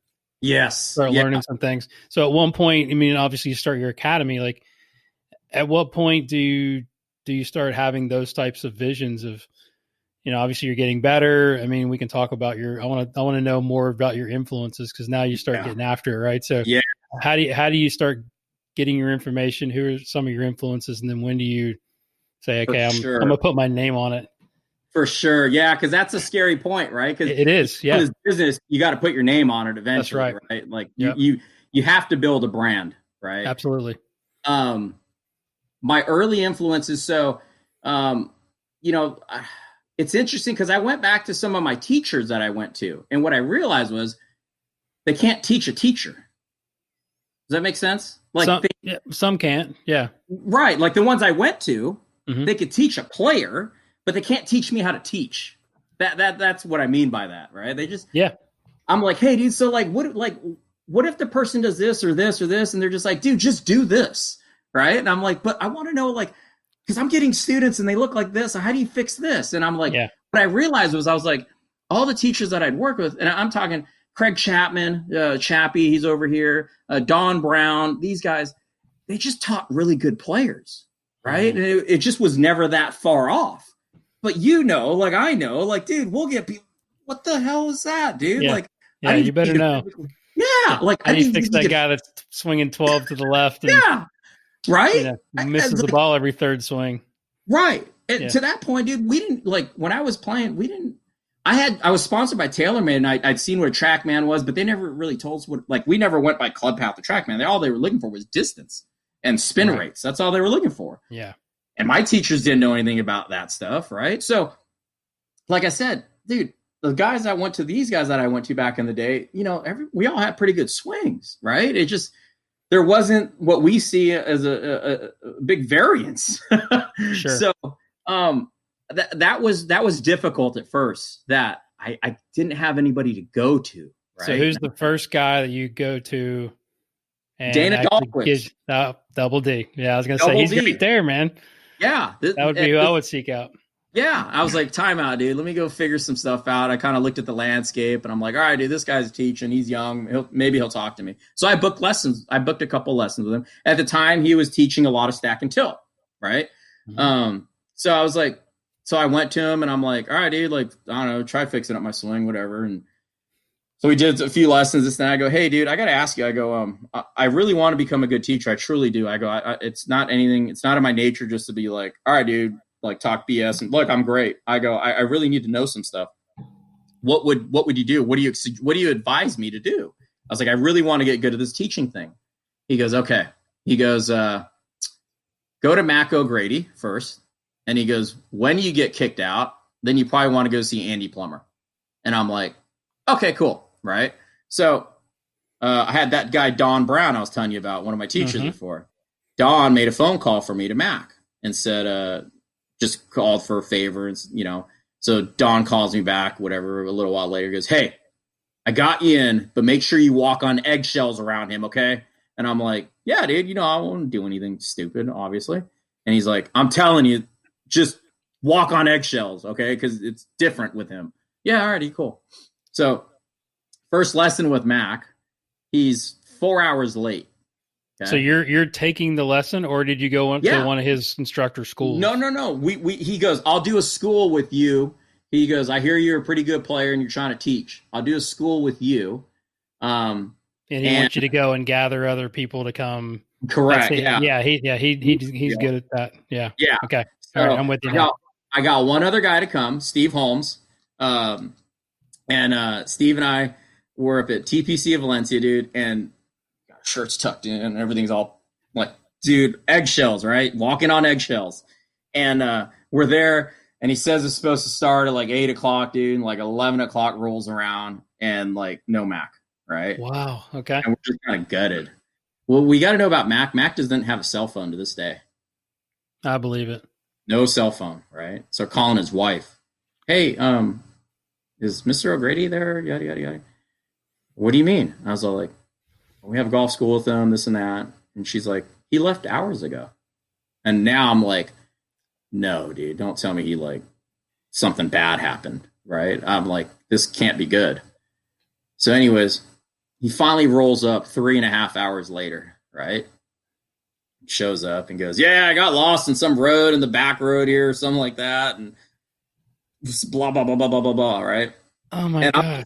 I'm in awe, right? Because I'm just like staring at him, like looking at every little piece of him, right? I'm like, dude, this is Mac O'Grady. And I remember, so that's the first thing he goes, yeah, I got lost, whatever. And then the next thing out of his mouth, he goes, like he turns around and looks at me and goes, every rumor you've heard about me is true. That's great. How about that for your second line from the guy that you're like fearing? Yeah, because I mean, he's been around a while. You'd be one of the younger Yeah. generations of his, guys that actually met him. Like, I would love to meet him, but I mean, I don't think he even does anything anymore. Not much. So you've heard all the stories prior to you showing up, and you're going, okay. And the first thing that came to my mind, dude, there was a story about feces and a golf cup, and I was like, oh no, dude. I was like, I don't want to know it, dude. I was like, don't say that, man. So that was my introduction to Mr. O'Grady. So what happened? You gotta give us, because you gotta leave at least one story. Like, I've had so many people, because you're done. You're kicked out anyway, so it's not going to come back. He's not listening to the podcast. I mean, he doesn't have a computer. He doesn't have a cell phone. Steve and I almost got kicked out like in the first 3 hours. Just normal. But I remember like one of the things he drew everything on a board, right? He brought a big piece of paper out, like Mike and Andy does now. Yeah, exactly. Same thing. Yeah, right. And the other thing that he would do is Jesus, dude, this guy. He put saran wrap on a big flat screen TV in the locker room, and then he would just start drawing on there as we're looking at videos, right? And I'm like, holy crap, dude, this guy's like... And he's like making backswings and whacking into walls and stuff like that, and doesn't care at all, dude, right? And just like it's a tornado around him, right? And so anyways, I remember we got done with the class, and we were leaving, and we were at the parking lot. I went back into the room that we were working out of, and I remember he left the paper, right, where he was drawing everything on, and I was like, "Oh crap, dude!" I grab it, and I run back out there. I go, "Hey, Mr. O'Grady, you left this." He goes, "Oh, okay." He's kind of shaking his head. I go, "Would it be okay if I keep this?" And he's like, "Since you asked, you can't have it." And he just gave it to the head pro, dude. That's how you get kicked out. That wasn't how I got kicked out. No, not that way. Not that way. No. That wasn't it. But I was like, bro, you were about to leave it. I was like, to you. Yeah. So he gets all pissed off, right? But if you want to hear how I got kicked out, I'm more than happy to tell it. Let's go. Okay, so a friend of mine put a school together, right? I was not in the school because I couldn't be there. I had something else I was doing. But I did drive all the way out there literally just to see him for 10 minutes just to pay my respects. I went out there. Hey, Mr. Grady, I go, I can't be part of the school, but, I'm getting out of here. So anyways, it was a 2-day school. And the week prior, he was in Japan. And my friend was contacting him in Japan. And Mac doesn't like to get paid by personal checks. I'll tell you that right now. Cashier's checks, they have to be, okay? And it's very specific, Jason. No Venmo, cashier's checks, okay? And so my friend is like talking to him, and he's like, hey, these guys are head pros at some pretty major clubs here in LA, and he put the school together. Again, I have nothing to do with this. So he is getting a hold of Mac in Japan. The time difference is crazy, obviously. Yeah. So he's getting up at like 2 a.m. here just to talk to Mac. And then Mac's a beauty. You'll talk to him, dude, and he'll talk 2 hours about something about P 6.1, right? And for 2 hours, and you're like, what? Yeah, I'm here, Mac. So anyways, he's talking to him. He goes, hey, Mac, look, these guys are going to pay with personal checks. They're good. Is it cool with you? And he gets clearance from Mac. Mac goes, yeah, that's fine. They're good for it. So anyways, they have the school. After the school, the day after, I get a call from Mac. And I'm going to change the guy's name. Give me John Doe's number now. He's yelling at me on the phone. I'm like, what? Who? What? What do you mean? What? He's like, I know you have his number. Give me his number now. And I'm all like, what's going on, dude? You all right, Mac? He's like, they paid me with personal checks. And he told him he could. Yeah, he told him. And I go, well, I was like, did they clear? And he's like, yes, but they paid me with personal checks. This is it. You guys are so disrespectful. God, give me his number. And he's yelling at me, gosh. Right? So I can't not give him the number because he knows I'm friends with the dude, right? So you're trying to stay in there as long as you can. Exactly. So I'm texting my buddy. I'm like, dude, Mac's pissed. He's about to call you, right? So I give him the number. So he calls him up. I get a call about 45 minutes after. And my buddy's like, I guess we're out. And I go, whoa, whoa, whoa. What do you mean we're out? I was like, I wasn't even there, dude. Guilt by association. Guilt by association, dude. Oh my God. I was out. That's how I got kicked out. I wasn't even there, dude. Oh my gosh. So I got kicked out, and then what did Dana, what was the advice Dana gave me a year earlier? Hey, dude, go see Mac, and when you get kicked out, then go see Andy. So then it was Andy. So then you go to see, did you do like a stack and tilt cert course or? Yeah. I did their whole course back in the day. This was what is it? 2020 right now. This would have been 2008. Yeah, it was like right when it was getting going. And that was 2000. Yeah, it was about 2008, 2009 is when the book came out, the pictures and Golf Digest comes out, and they're starting to get hot. Yeah. So how different was that than like how eye-opening was that? Oh my God. On what you were teaching before, right? It had to be just completely radical. Yeah, dude. It was like, oh, so you mean these things like mean something. Like there's you don't shift your weight? What's going on, right? Yeah, like I was like, oh, okay. I mean, just like starting to like the first times I've heard of accumulators. You know what I mean? Like, golf machine. Yeah, like that's how that works. Oh, I never heard of that. Oh, that's cool. You know what I mean? They're like, hey, see here at P6, you see how Aaron's left shoulder is higher. Like they draw a line, and you see his setup, his shoulder angle. And you see how at P6 it's higher. That's him tilting back. And that was like the first time I really started to see things in a measurable light, right? You know what I mean? Like they're measuring things now, and I'm like, oh, that's kind of cool, and I like that a lot. And then, after that, it was, Greg McCatton, the hat, golf machine dude, and I've always been around, I guess, guys that were influenced somehow by the golfing machine, whether, like Don Brown, he knew so about many. Yeah, like I didn't know what the hell I'd never heard of the golfing machine until maybe with Andy, right? In 2008 was the first time I ever heard the golfing machine. Hell, I thought the first time, I always thought until 2006, the end of my playing career, I still thought a draw was magical. God is my witness. I didn't know that you could like really set some. I learned Golf My Way, right? And if you ever watched Golf My Way, Jack Nicklaus, he would say, got the book. If you want to draw a ball like around a tree, you aim the club face where you want the ball to end up, and then you aim your was it that? Yeah. You aim your club face where you want the ball to end up, and swing where you want it to start. Yeah. I kept hitting that damn tree in front of me. Yeah, you did. You didn't understand D-plane. Right, didn't understand D-plane, didn't understand any of the ball flight laws, Well, it just showed you how tour players were just based on feel. Like that he thought he knew what he was doing. Obviously, he overrode that poor information by just exceptional talent. Yeah, right. Because obviously he could do it. I mean, he could hit all the shots, but he didn't completely understand how he did it. Yeah, I mean, but he didn't hit the tree, right? Absolutely. Yeah, he would miss the tree. He'd miss the tree and get it around. And, I guess at that point we can just say, like, his actions were more profound than his words. You know what I mean? Because his words weren't necessarily correct. So, but he got it done through action. Yeah. So that was, that was my teaching. I've gone on, and I'm pretty, I'm very open when it comes to teaching in terms of just listening to information. I really like to learn and challenge myself. And, from Dr. David Wright with Right Balance, I understand a couple of those little things. Mm-hmm. He's pretty brilliant.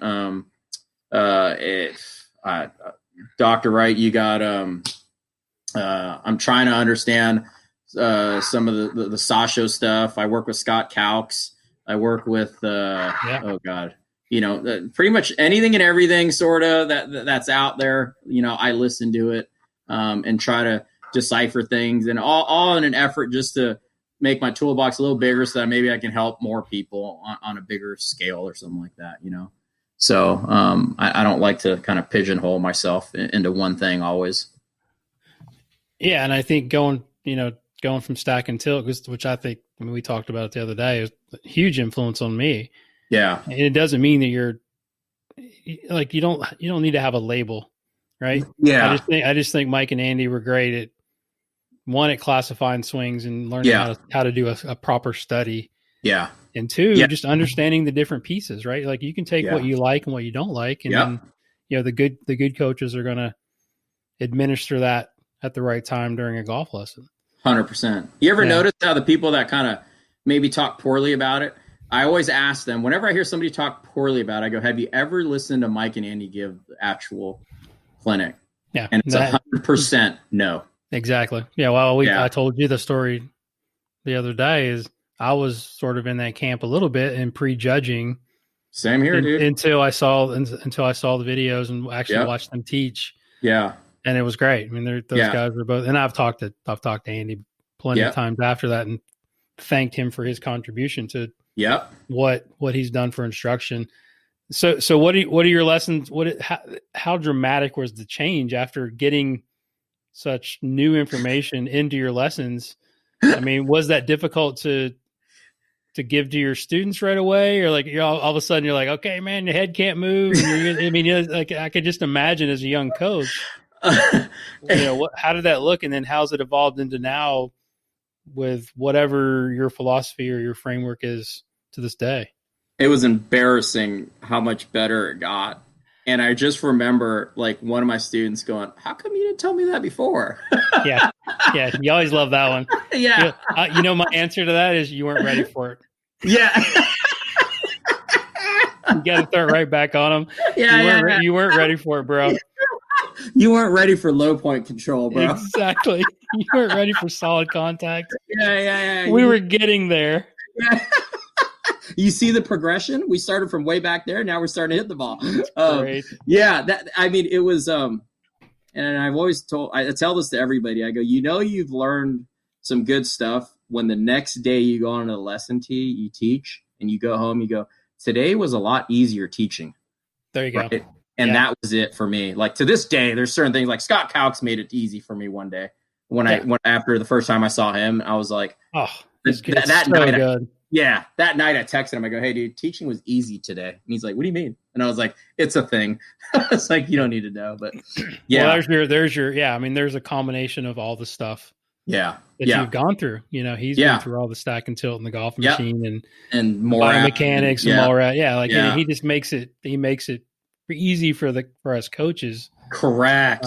Which I mean, I tell, I plug him on my podcast all the time because I think I'm glad you do, because he's worth every penny. Absolutely. It's probably the best full swing education that I've had in the last 5 to 10 years. And, it's only getting better. I got to get him back on the show because we spoke together at the Hack Motion thing at PJ or at the PJ show. And he was giving me crap. He's like, when am I coming back on? I'm like, he's up like 5.0. Like I was at 2.0, when I had him at my place, and it was only a year and a half ago. So I'm like, dude, we got to get you back on. And I'll definitely, I got in on his next class here, May 14th and 15th. His online. It's pretty rad that he's now doing it online. Cause I should just jump on that.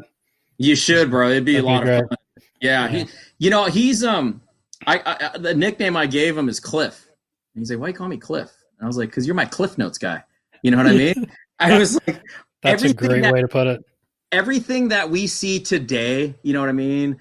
Like with the fads or whatever in teaching, like he already knows it and he makes it digestible for us teachers that we can like implement it the next day. And that dude has a skill that not many people have when it comes to that. And I appreciate that. He saves me a lot of time.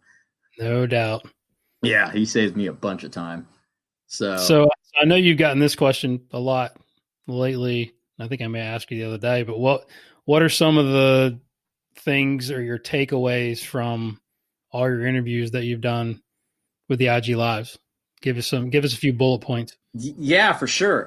Definitely that teachers have all the really good teachers that I've had, or they're all great teachers. I should preface that first. They're all great teachers that I've had on there. They all have a system. They're not doing anything like well, just try this and hopefully that works, right? Like in their mind, they have a model of how they want to see a swing work. That's one. Number two, the coaching side of things. I feel like that the coaches on tour, especially, I feel like they're moving more towards that coaching side of things, of I would agree. Performance based, how they structure practices. It's not necessarily just like, all right, dude, your P1, your P2's got to be here, 2.5's here. I didn't pick up any of that with that stuff. I think they're looking more at performance based stuff. I think guys like James Seekman, the way he does things, I think he's sort of ahead. I think maybe Chris Mason is probably right now the best at doing that, possibly on tour, or one of the best that I had on as one of my guests. I think I don't know how you feel about that, but I definitely feel like that's sort of what I'm picking up more so than anything else.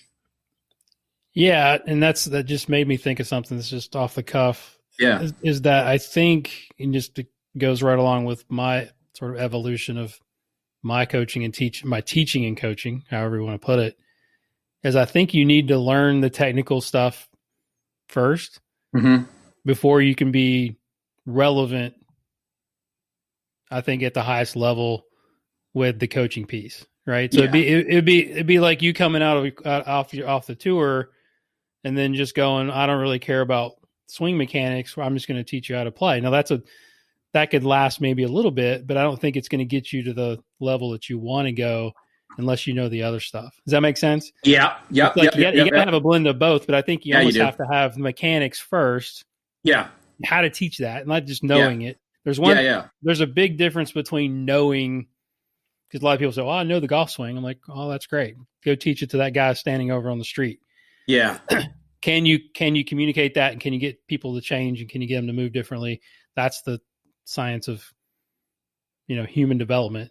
And then moving that into that coaching piece, which that's where I've focused a lot of my time in probably the last 4 or 5 years. Is not that I don't keep learning the technical stuff, because I do, but ultimately it's like, all right, how do we get it to the golf course? How do we, like you said, how do we improve performance and increase that level, especially when you're working with better players?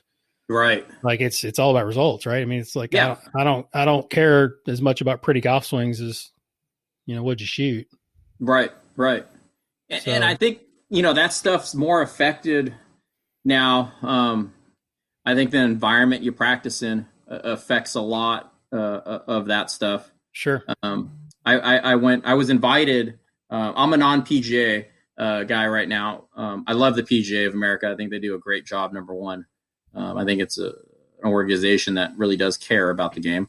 But I was invited to a Southern California teaching summit, right? So a bunch of coaches from SoCal here. And I was an invited guest, and I was grateful for that. Jamie Mulligan was hosting it at Virginia Country Club down in Long Beach. Patrick Cantley. Correct. And I'm going to talk about a Patrick Cantley story with that. On their range, I love that guy. Oh, dude, stud. Yeah. They have 3 different ranges there at Virginia. So one's like the shorter one, and then a couple other ones that are pretty long. But they cut down a eucalyptus tree, maybe 1 or 2 of them, and they've got stumps, right? They're 10 yards wide, right, from side to side. 1 stump here, 1 stump here. And they go in a row for 300 yards. I think they're in 20-yard increments. And Jamie said that since Patrick was a young man, he'd hit balls there, and he's on the tee box that looks right down the middle of those row of stumps. Like a fairway, right? That's a fairway, 10 yards wide. Gotcha. And he goes, 85% of the shots he's ever hit, he's hit between those stumps. You can imagine just going around. That's an environmental thing, right? Like, absolutely. If all you're used to seeing is a 10-yard wide cone, 30-yard wide fairway, which is fairly narrow, looks pretty darn wide. Yeah, and perception-wise, he's going to look like the ocean.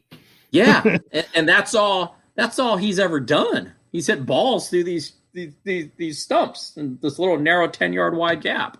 Yeah. So, when I saw that, the very next day I went to my range, dude, and I bought orange cones and started lacing them. You know what I mean?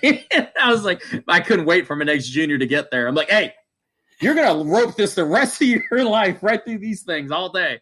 Yeah. So, like I try now providing those environments when I'm on my range. I set things up just so that, that environment changes things. Sometimes the old saying, right? You're a product of your environment, right? 100%. Yeah. So whether it's tree stumps that you could do like that or some ghetto orange cones that I put out there, whatever it is, I'm trying to change the environment. That's something that I've done differently for performance, with people not even knowing sometimes.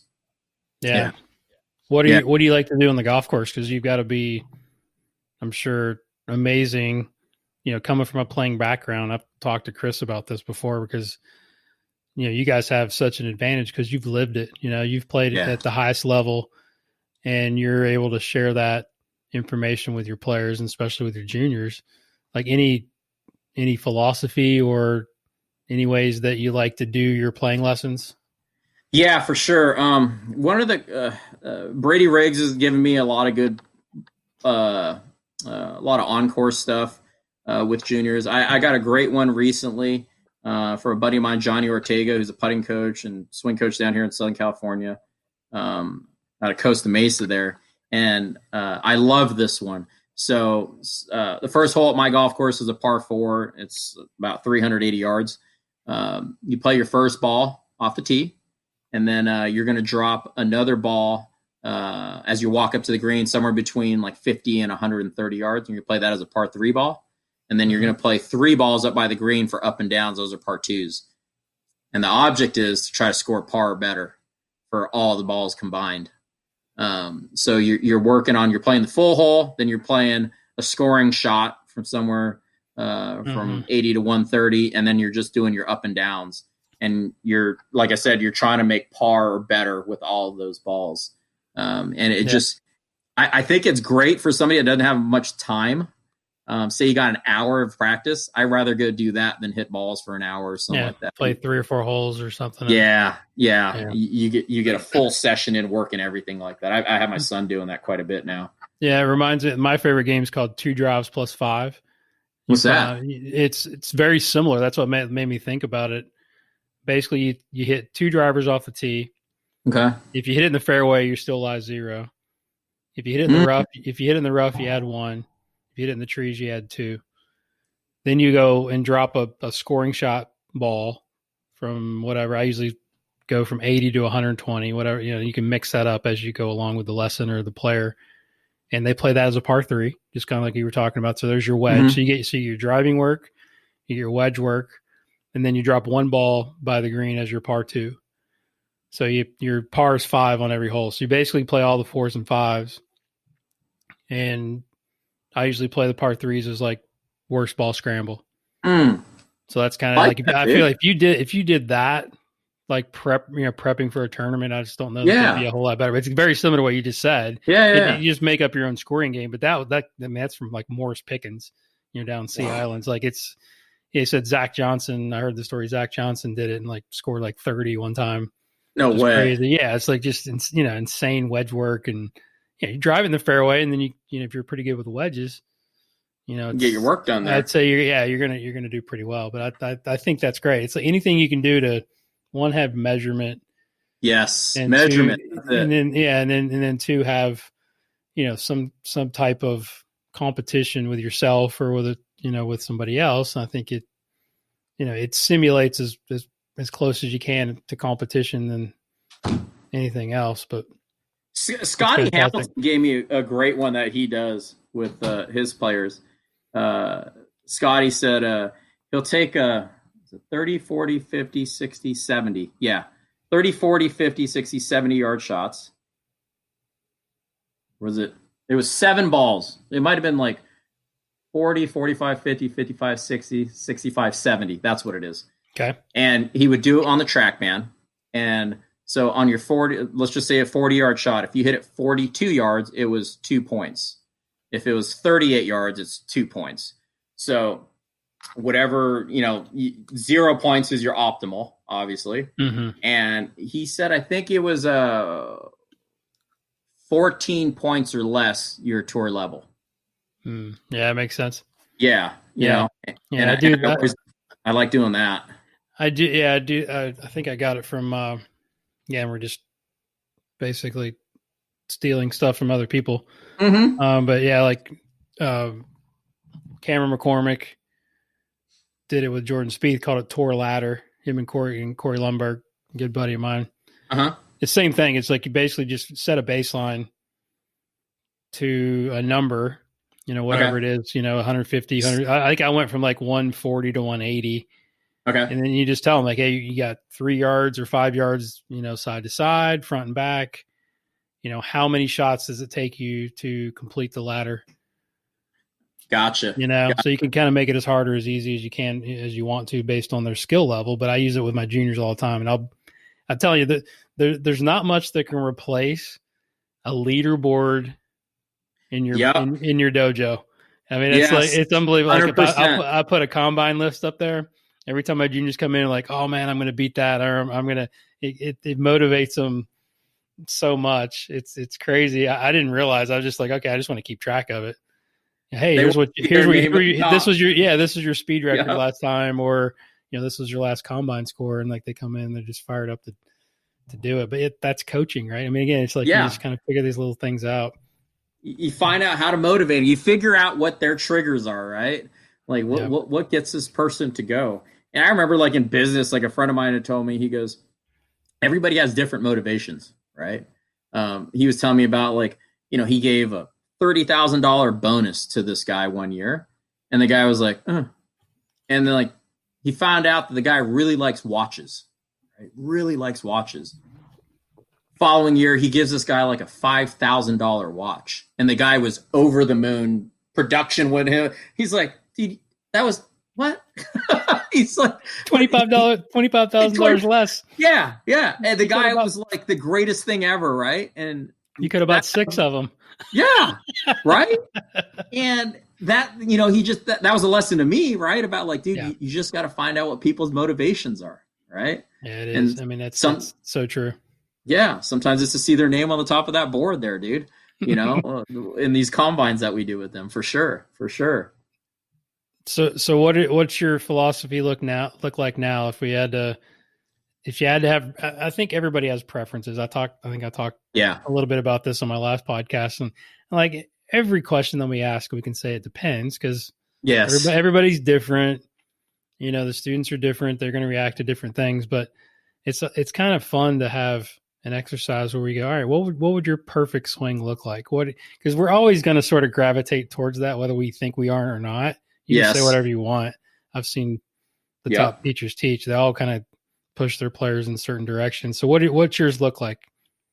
Pretty, as Scotty Hamilton would say, pretty vanilla, And I go back to Scotty. There's another guy, Voice of Reason, right? He's great. I love him. Oh my God. I could listen to him talk, like, not even talk about, I just like listening to him. Hey man, I don't know. Just hit it by the flag. I'm going to get paid, baby. That's all I know. I remember calling him up, and I was asking him something technical, right? About something. I was asking about the gears and, all that stuff. Man, I don't know, man, John. It's just like, I just tell my guys to hit it closer, and they just hit it closer than everybody else. I don't know what else to tell you, man. All I can tell you is you got to teach good putters, baby. Yeah. You got to teach good putters. Yeah, right. And there's we see everything. George Gankis is a good buddy of mine, right? And Andy Plummer's a good buddy of mine. Yeah. And we see both ends of the spectrum, right? Mm-hmm. And here comes Scotty, and he goes, it's in the middle, guys. It's in the middle, man. He goes, if you're in the middle there between, you'll be all right, man. Yeah. And I really do I try to keep it as pretty vanilla as can be. I'm not a big fan of moving off the ball. I'd say that. A better question would be like, what don't you like, right? Yeah. I don't. What are you going to fix right away?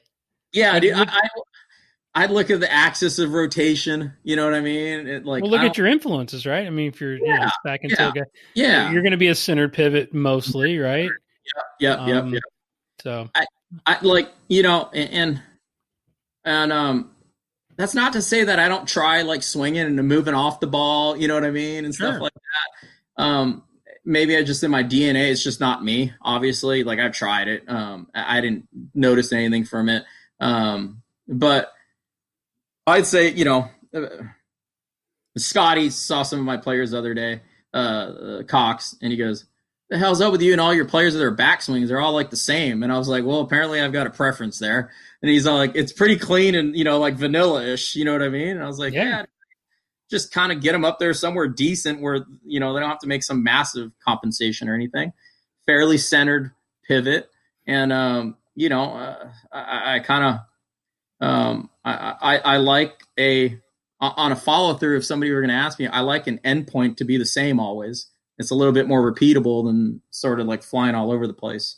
Those are some of just very generic, basic things that I look at. Yeah, you've pretty much told us nothing. Yeah, pretty much. I'm pretty good at that, right? Got about an hour and a half, and I don't think Double D would be like, okay, at P2, I like the lead arm in at 20. So all right, so I'm gonna pull something out of you. Like, what swings do you like? Who on tour do you like? Like Tommy Fleetwood's like my guy right now. Same. Like he's my favorite swing. That's my favorite swing too right now, but because he kind of encompasses all of that stuff. You know what I mean? Like it's all you see your preferences, right? Yeah, exactly. Yeah, we all like what we see if it agrees with what we teach. Right.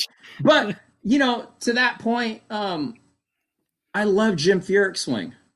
I love those goofy swings. I loved Hubert Green's swing. I got a caddy a bunch of times. We always played with Hubert Green when I caddied for Chi-Chi.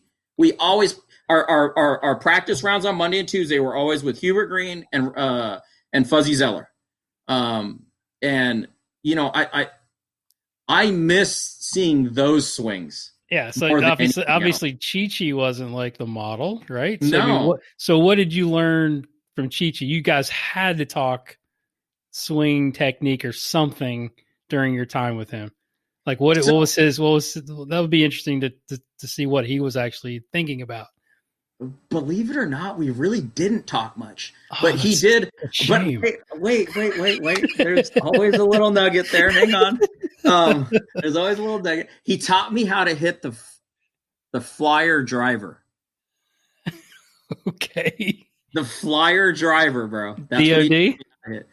The flyer driver. So Chi-Chi had told me, this is from him. He said, Jack was about 15 to 20 yards longer than him off the tee, except when they went into the wind.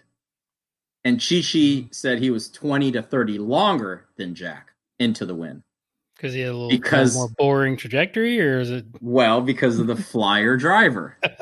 Okay. So this is how you do it. All right. I'll let this one out of the hat because I did this when I learned it from him. It was really useful, actually. So you remember how like Trevino would take that divot on the tee box with an iron and then put a ball up on that grass divot? Yeah. Cheech would do that, but then he would push the ball down into that divot. It worked best if the tee boxes weren't super manicured, like if there was a little bit of growth on it. Sure. So you make that little grass divot, you put the ball on top of it, and then push it down into the grass so it was sitting sort of like in a nest. Okay. The ball was really up, but then you would hit the ball and you'd catch some of that grass between the face and the ball. Yeah, and that less thing friction. Like a knuckle. Yeah. So you would do that with his driver, huh? Yeah, with the driver. Wow, okay. So that's what he would do into the wind. So that thing would hit the ground and would just take off running on those fairways back in the day. So that's how he taught me the flyer driver. So you into the wind, dude. I did that for a long time. People were like, what are you doing, dude? Nothing, dude. Nothing. I got the driver yips. That's what I would tell them. Yeah, that's a good answer. That's what people would do. Just throw it on the back. Yeah. That is so funny. That was something I learned from old Cheech there. He also would talk about, like, I don't know what it would mean, or I did it a little bit, but like he would always say into the wind, he'd always like keep his nose close to the ball. That's something he would, I don't know what the, probably just kept him from right bending. Yeah, I guess, right? Kept him from tipping back and hitting it up in the air. Yeah, that's makes sense. Yeah, it's amazing because he was such an athlete. I mean, that guy, I did a little research prior to our discussion, and I didn't realize how big he was into baseball. Like Yes. he swore that he could throw a baseball 100 miles an hour when he was younger. Yeah. Here's something else that you won't know about. He was, you know who was his first sponsor? No, I don't think. The Rockefeller family. Really? Yes. Wow. Yeah. So you know that Dorado Beach down there? Yeah. Where he lives down there. Uh-huh. And there's that hotel there. The Rockefellers used to own that. So yeah, his first sponsors were the Rockefellers. Yeah. That's crazy. Mm-hmm. I watched a video where he was talking about his idols, and I don't know if it was specifically for baseball or what, but he was just talking about like he played with Roberto Clemente, Yeah. you know, like all the like, Pudge Fisk, you know, all these guys are like Yep. these legends, and like had nothing to do with golf. It was pretty cool, but you know, I think it made me think of you and kind of how you're obviously building friendships through your relationships with other pros now. Is he said that he would never want his students to say that I was his coach, but I was his friend. Yes.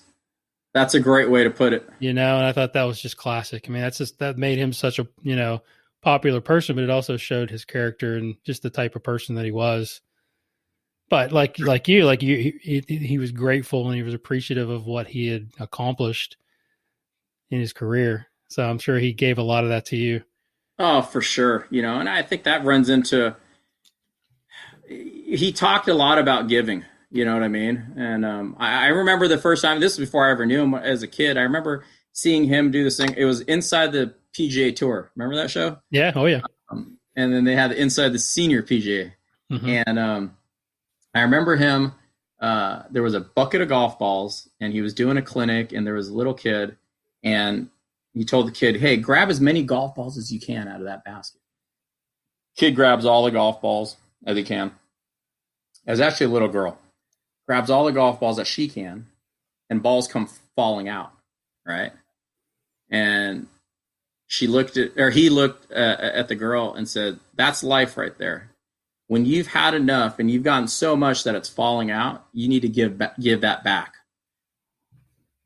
Take as much as you need, but give the rest away. And that, I mean, come on, dude. That's just kind of like, that is gold. It's like, that is absolute gold right there. Like, how much more do you need, right? It's like, you got enough, just give the rest to the other people so they can have some. And I you know, I remember he had rickets. Do you know what rickets are? Yeah, I kind of malnutrition. Do. Yeah, malnutrition. You have crooked fingers, very crooked fingers, and he had rickets as a kid. They didn't have much to eat, and how about this? He goes, that was the best blessing he's ever had in his life. What? He says, it's made my grip absolutely perfect. If you looked at Chi-Chi's grip, he has one of the greatest grips ever. Because the rickets, the crookedness actually fits perfectly his hands on the grip. It was super amazing, you know. Instead of looking back and complaining about it, right? Like some of our kids do nowadays, right? You know, complaining about everything not being perfect. I mean, that's just such a great life lesson. Yeah, you know, he took the bag of lemons and made lemonade out of it, you know, and no matter how bad things are, you know, there's always somebody having a worse time, and you can always flip the script. You know, I always believe, and I tell everybody, you can flip the script anytime you want. You know, if you want to say change around you, you change within first, and you'll see the picture change all around you. You know, so that's something that I do with my players, and on our junior tour that we really try to instill with all the players, even out there, even if we're not working with them. You know what I mean? Just the kind of the aura that we put out when we're running our tour events. It's something that is near and dear to our heart and that we never forget. Yeah. So plug that for all the listeners out there. How did you get into that? And then what's going on with your tour? That's amazing. Like obviously there's a trail of you giving back. At such an early age. It's fantastic. So talk about that. Yeah, dude. I've got myself and my partner, Dan Martin. We have the California Junior Golf Tour based out of Los Angeles here. Like I said, I didn't come from much money growing up, but my parents maxed out every credit card that they had to get me to go travel and play the AJGAs and all that stuff. And I'm a big supporter of the AJGA. We want all our kids to move up to that level and play there, obviously. But nowadays it's so competitive, trying to get college scholarships, and you need to be ranked really realistically to be noticed by these coaches, right? But we also understood that it just costs a lot of money to go do this. Dan and I decided to join forces and make a tour that's based out of LA, and we run nationally ranked events at a price conscious point. So that, these kids that are traveling out of state, they're realizing, hey, we can play here in LA and get these ranking points and get the experience and get recognized by these colleges without breaking the bank. And that's really our goal with that. We've been around now for just over 2 years, and we're starting to make a little bit of a dent in the marketplace here with these people. They're from year 1 to 2, there was quite a bit of growth, and it's continuing to grow here. So our goal, it's tied into our junior academies. There's California Junior Golf Academy, that we really made these tournaments, honestly, to like have our junior members like, hey, dude, let's, from practicing, let's get you in these tournaments, get you used to playing these tournaments. And then just everybody else kind of latched on. They kind of like what we do. And we definitely present a pretty nice, it's an event when you come play one of our tournaments. It's different. So Yeah, that's great. So just giving them an opportunity, playing like on a bigger scale, bigger level, is really what we're doing with that tour. Good for you, man. Man. It's fantastic. Yeah, it's a lot of fun. Absolutely. So what haven't I asked you, or any topics that you'd like to discuss before we kind of wrap up? Some topics? Yeah, we could go on for hours. I mean, I got plenty of time, but I want to give you the opportunity to share whatever you want to share. Let's see. You can flip the script like you did on me the other day. Right. I the science of golf.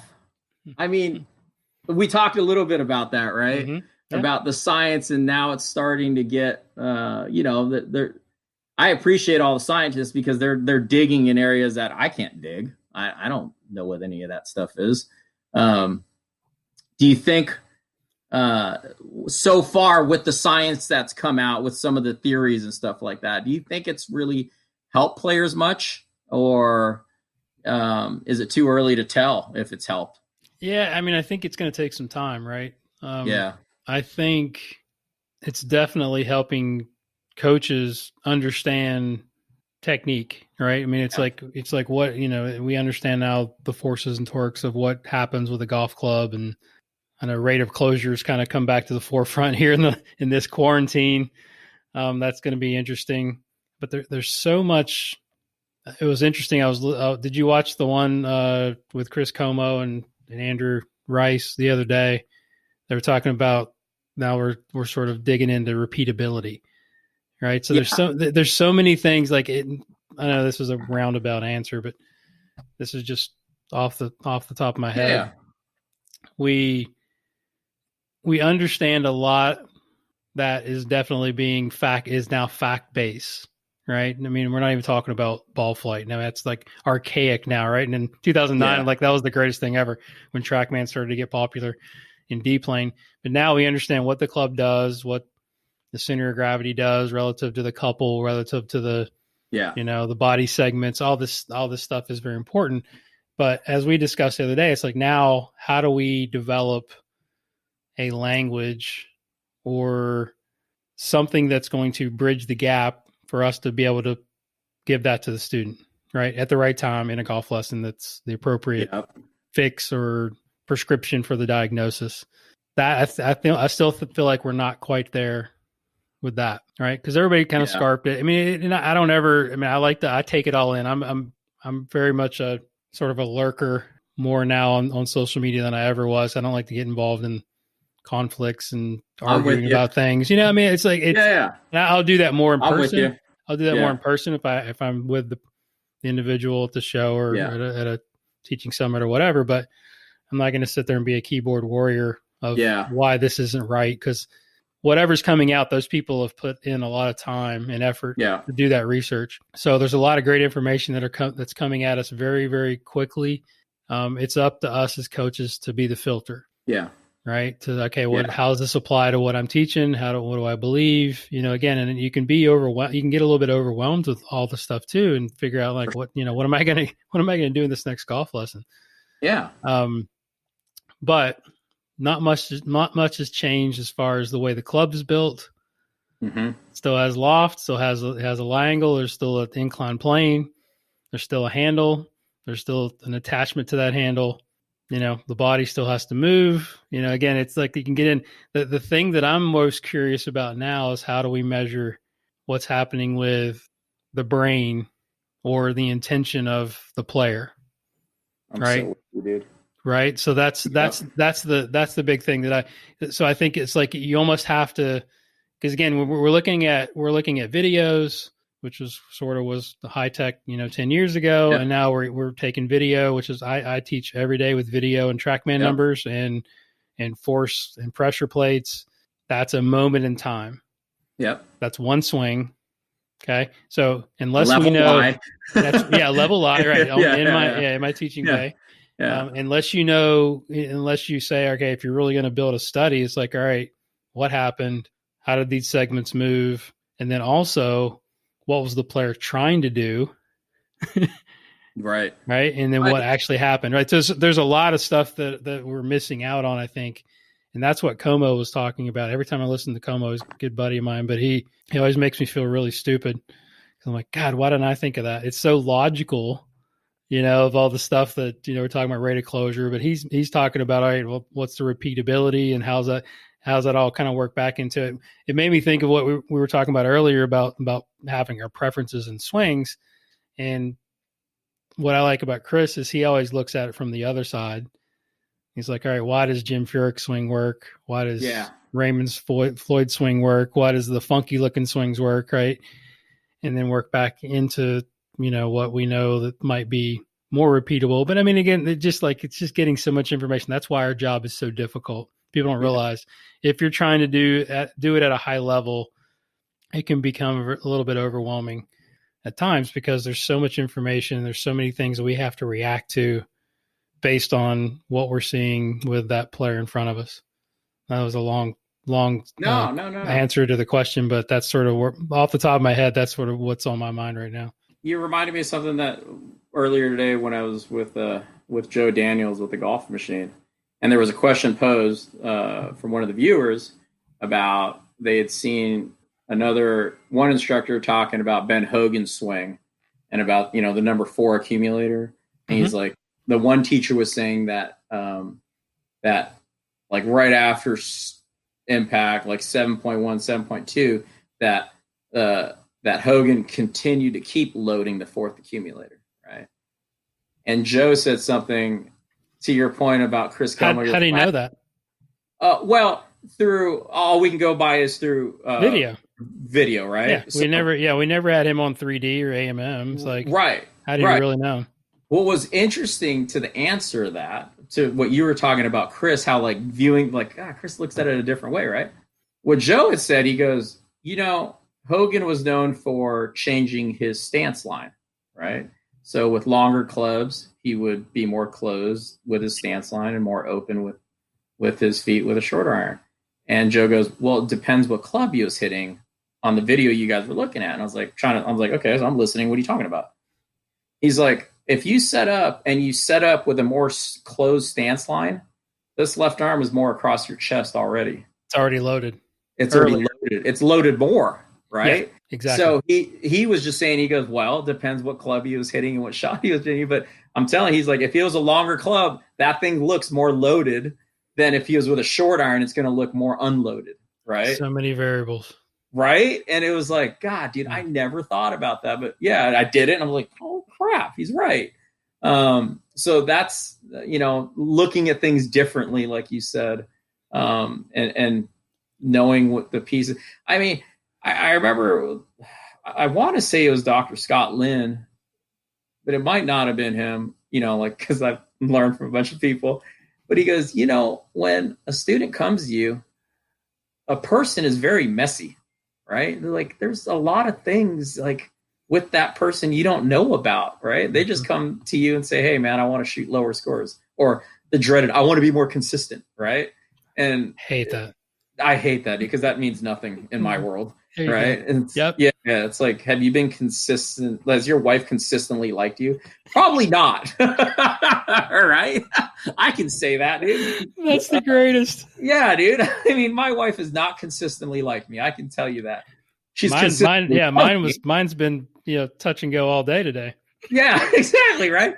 I mean, they probably consistently loved us, but not consistently liked us. I love it. That's so good. I'm going to use that. Yeah. So, it kind of, teaching's hard, man. No kidding. It's just hard. And I think sometimes golf pros like you and I, like right now, we're like, yeah, brother, I'll give you a hug, dude. I know, dude. It's hard, man. But what all good teachers do is that we do have compassion. We truly do want to get them better. Like, yeah, I'll search the ends of the earth. I'll listen to anybody, and I'll be like, maybe that'll help Jake. Maybe that'll help Sonia. Maybe that, you know what I mean? That's right. And I think that's a common theme amongst a lot of the best teachers, for sure. We're not going to stop. How many times? Let me ask you this: how many times have you woken up, or somebody's kept you up at night? They're thinking about like a student or stuff like that. Every night. Yeah. Every other night. I mean, it happens all the time. Yeah, I've got a sleeping problem. Yeah. That's where invidhemp.com is helping out a little bit. Hey, dude, for real? Is it? Because I heard you say that, and I'm willing no to joke. No is joke. it? Okay. Yeah, I've had trouble staying asleep a long time. You know what I mean? Like I've never been. I mean, listeners of the podcast kind of know my life. I've been pretty transparent, but I go to bed late because I'm up. Whatever. I do. If I do any work, it's usually late. Yeah. After my kids or my wife go to bed in the past, and then I have trouble staying asleep. So getting like REM sleep, right? Rapid eye movement sleep. Yeah. So I was like, I sort of befriended Trevino, and then Goldstein kind of put me on Invid. I was like, I'll try anything. Yeah. And it's definitely, and then now with my Whoop band, you can see there. Yeah. So the Whoop band is a fitness recovery tool that has been fantastic. So that basically tracks my sleep. So it gives me like measurement. Going back to, I love the technology. Like it's one thing to go, I wake up and I usually know that I'm sleeping really good if I have a few dreams, right? If you're dreaming, then you're sleeping pretty good. And I was just like up and down. And like, to your point, usually it's something about work or something I'm going to do the next day. If I got a busy day the next day, like I can't shut it off. And I'm up, and I always have my phone by my bed, which I know is a bad thing, but I'll usually get up and I'll start making notes into my phone of like ideas about a video I'm going to do, or a student I'm getting ready to teach, or whatever. And that's a bad thing. I have trouble shutting it off. So that's definitely helped a lot. But now I can track it, and I've got proof now that I'm sleeping better. I don't care if it's 4 or 5 hours. If it's quality sleep, it's better than going to bed and staying in bed for 8 hours and getting half of that where you're up and down. It's cool. It tracks your disruptions. It's actually been able to track and diagnose the coronavirus. What? Yeah. It has a thing. Let me look at it here on my phone. It has one. It tracks your respiratory rate. So one guy, like my respiratory rate's always right around 14 or 15. It hasn't changed, which is good. I keep looking at it every day, make sure I'm not getting sick. and a guy's dropped like dramatically in like a couple of days, and then he went and got tested, and he's like, yeah, that was. So yeah, they're doing more research on that, to where technology like this. Yeah, Whoop. They're not a sponsor of the show. I'm just giving them a shameless plug. If they want to sponsor the show, they're welcome to contact me. But I love it. My son actually put me onto it. He got it from Scott Stallings, which, as you know, is a big fitness guy. He's the first one I've heard. Now Rory's using it, and there's tons of guys out there. WHOOP. Okay. Yeah, it's a band, and the band. Yeah, the band's free. You just pay for like a monthly service to to track it, but it's super cool. It tells you your strain, tells you how much strain you've put on your body. Like I work out every day, or whether I'm playing golf or whatever, just your average strain during the day. And it tells you how much you recovered. So every day I wake up, I look at my recovery rate. If it's, 30%, I didn't sleep very good. Yeah. Things that just didn't happen. So, you're going to have a tough day, but it's kind of how I've lived for 20 years. And now I have a way to measure it. Dude, I'm in the same exact boat as you do. Everything you said, I'm like, yep. Yeah. That's what I do. I just think people that want to be good at something and that care about, especially when you're in a service business like us, we're trying to help other people.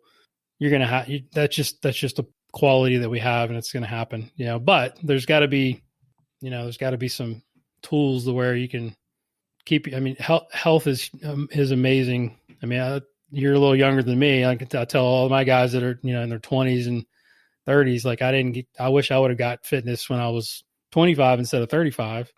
Yeah. I'd probably feel a lot better than I do today, but you can't, you can set goals, but if you can't get out of bed, they're not going to help you too well. And that is having back trouble. It's like, you can have all the dreams and aspirations that you want, but you can't answer the bell, then you're done. Exactly. So take care of your body and take care of your mind.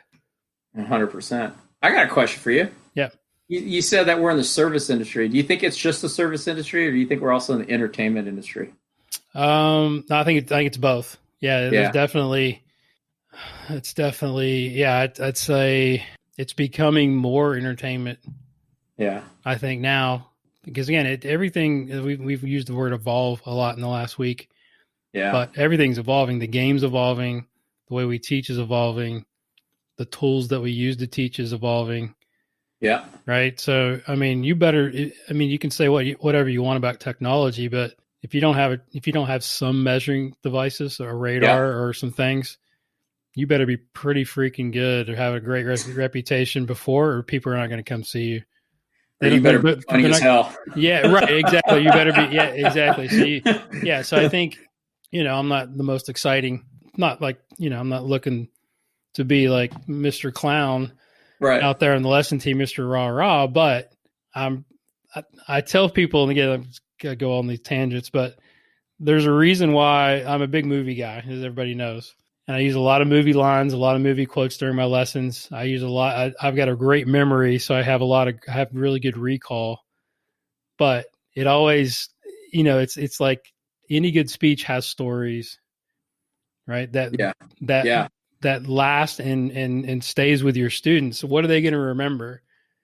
That story that you told about what Jack Nicklaus was talking about that reflected his course management style, or you just giving them basic information. So you've got to sprinkle those things in. So that's why I always tell people, you can learn a lot from the movies. I watch a lot of stand-up comedy. I'm just fascinated by the way they put together their sets, their bits, because I sort of know how that happens behind the scenes. I'm really fascinated by that. So there's a lot of little things that you sort of gather as you go along that you could administer into a golf lesson or a speech or a presentation that's going to, keep the attention. Because I always say every golf lesson is a presentation. And that was something that I was very poor at when I got into the business, and something I worked extremely hard at because I knew it was a weakness. And any public speaking class is going to tell you that. So the more stories, the more little anecdotes, the more sayings that you can sort of administer to your students, the better they're going to be attracted to you, and the easier. You got it too, man. You got I've already heard it tonight. You've got so many great stories. You got so many things to draw upon. Who's not going to listen to a guy that caddied for Chichi Rodriguez and got to spend all that time? Seriously, like it's amazing, right? So you draw upon that, and then you deliver that into your lessons, with great information that you have, learning from the coaches, and you're going to be successful at what we do. So it's a big part. Entertainment is a big part, I think, for sure. Yeah. I love all that you're talking about there. Is that stuff? Like I said, I'm very jealous that your teachers that work for you, that they have somebody like you to go to, because like I said, 13 years ago, I'm just on an island, man. That I didn't have anybody to go to. Like, how do you tell them to do you tell them all this stuff? Like, hey, this is how you got to really do a lesson, or? I do. Yeah. We talk a lot about lesson structure. And again, I wish I would have had me too when I was in my 20s. I didn't have anybody till I was 30 years old, and I met, Dana Rader. It's just, we're all kind of dealt the hand that we have, and we got to make the best of it. It just, as I always tell when my kids or somebody comes to me for help and they're going through a hard time, and like, look, this is just going to make for a better story when you're a success. Right? I love that. Right. So it's, everybody goes through adversity, and at the time it sucks, right? At the time, like I was thinking back when I'm in my 20s, I wasn't extremely happy with where my career was going. I really didn't have a clue, but now I look back and go, it's a pretty good story, because now I've done a few things that I can be proud of. Right. But yeah, I tell them all this stuff. A lot of times, they're 26, 27. They're not going to listen. They may listen to half of it, but I'm going to get through a few nuggets, and they're going to get tired of me telling them what I did to get where I'm at. But also I try to give them the freedom to be creative and go reach out to other coaches. And my guys are great. I mean, we talked about this the other day. It's like, they'll go and do certifications. They'll come back and share with me. And I mean, I'm learning from them. It's like iron sharpens iron. Yeah. And that's just the way it is. I'm not going to teach them everything, because, there's so many more smarter coaches out there than me, but I have been fortunate to build relationships with these other people. If I don't know the answer, I can definitely steer them in that direction. And it's up to them to reach out and do it. And they have no problem doing that, because I'm like, hey, I had to do it coming up. And I'm grateful for all the people that have helped me along the way. Yeah. This game is, though, amazing, I think, in that sense that, there's a lot of like the other pros, like, we're very open to helping. You know what I mean? Like, if you ask, it's like, Scotty, dude, Hamilton or Cox, hey, dude, like, what's going on here? Like, what am I missing here? You know what I mean? They're like, here, look at this, try this, and that should work out, and they're very, very sharing in this. Well, yeah, I think it is. And again, it's the difference between the information and just the talent of that coach. You know what I mean? It's hard to explain. It's like me and you could say, the exact same thing. Yeah. Or they have the exact same idea. Yes. Or just not even me and you, but like me and another coach. And then one's going to come through to the student, one's not. 100%. You know what I mean? Like, is that the talent? Is that, knowing the student? Like, there's so many things that I call in the cracks that make coaching geniuses what they are.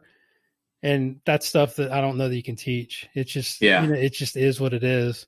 It's just, it's like Justin Thomas hitting it, 350 yards, being 150 pounds. I mean, did anybody really teach him how to make the club go that fast? No. I mean, it's like, it's like some of it's DNA, some of it's talent. It's kind of the same thing with coaching, saying the right things at the right time, having I think coach has that, right? He does. Yeah, exactly. Yeah. Like, you can say what you want about his coaching or his teaching, his information.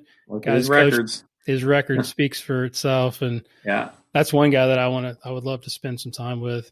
I'd love to get him on your podcast, man. We got get him on that, man. Yeah. Chuck Cook was my guy. Like, that was the one I really wanted to get on. And I was so thrilled to have him on. So may have to get Butch on there. But yeah, it's like, there's so much of that out there, right? And he's coming from a different era, right? He's a little bit older than we are. So, and there's going to be more down the line. There's so many great coaches out there now. It's really, really great to see. So golf's in a good place. You think the modern day teachers should like reach out to those teachers from the past more? 100%. I see too many young coaches that are bashing the old coaches. Yes. It's just like, I don't get that. Stop it, guys. You've got to appreciate who got us here. I mean, if you don't, write a thank you letter to guys like David Ledbetter and Jim McLean. I mean, we couldn't charge what we're charging nowadays if it wasn't for the guys like that. Yeah. That have made teaching cool. Yep.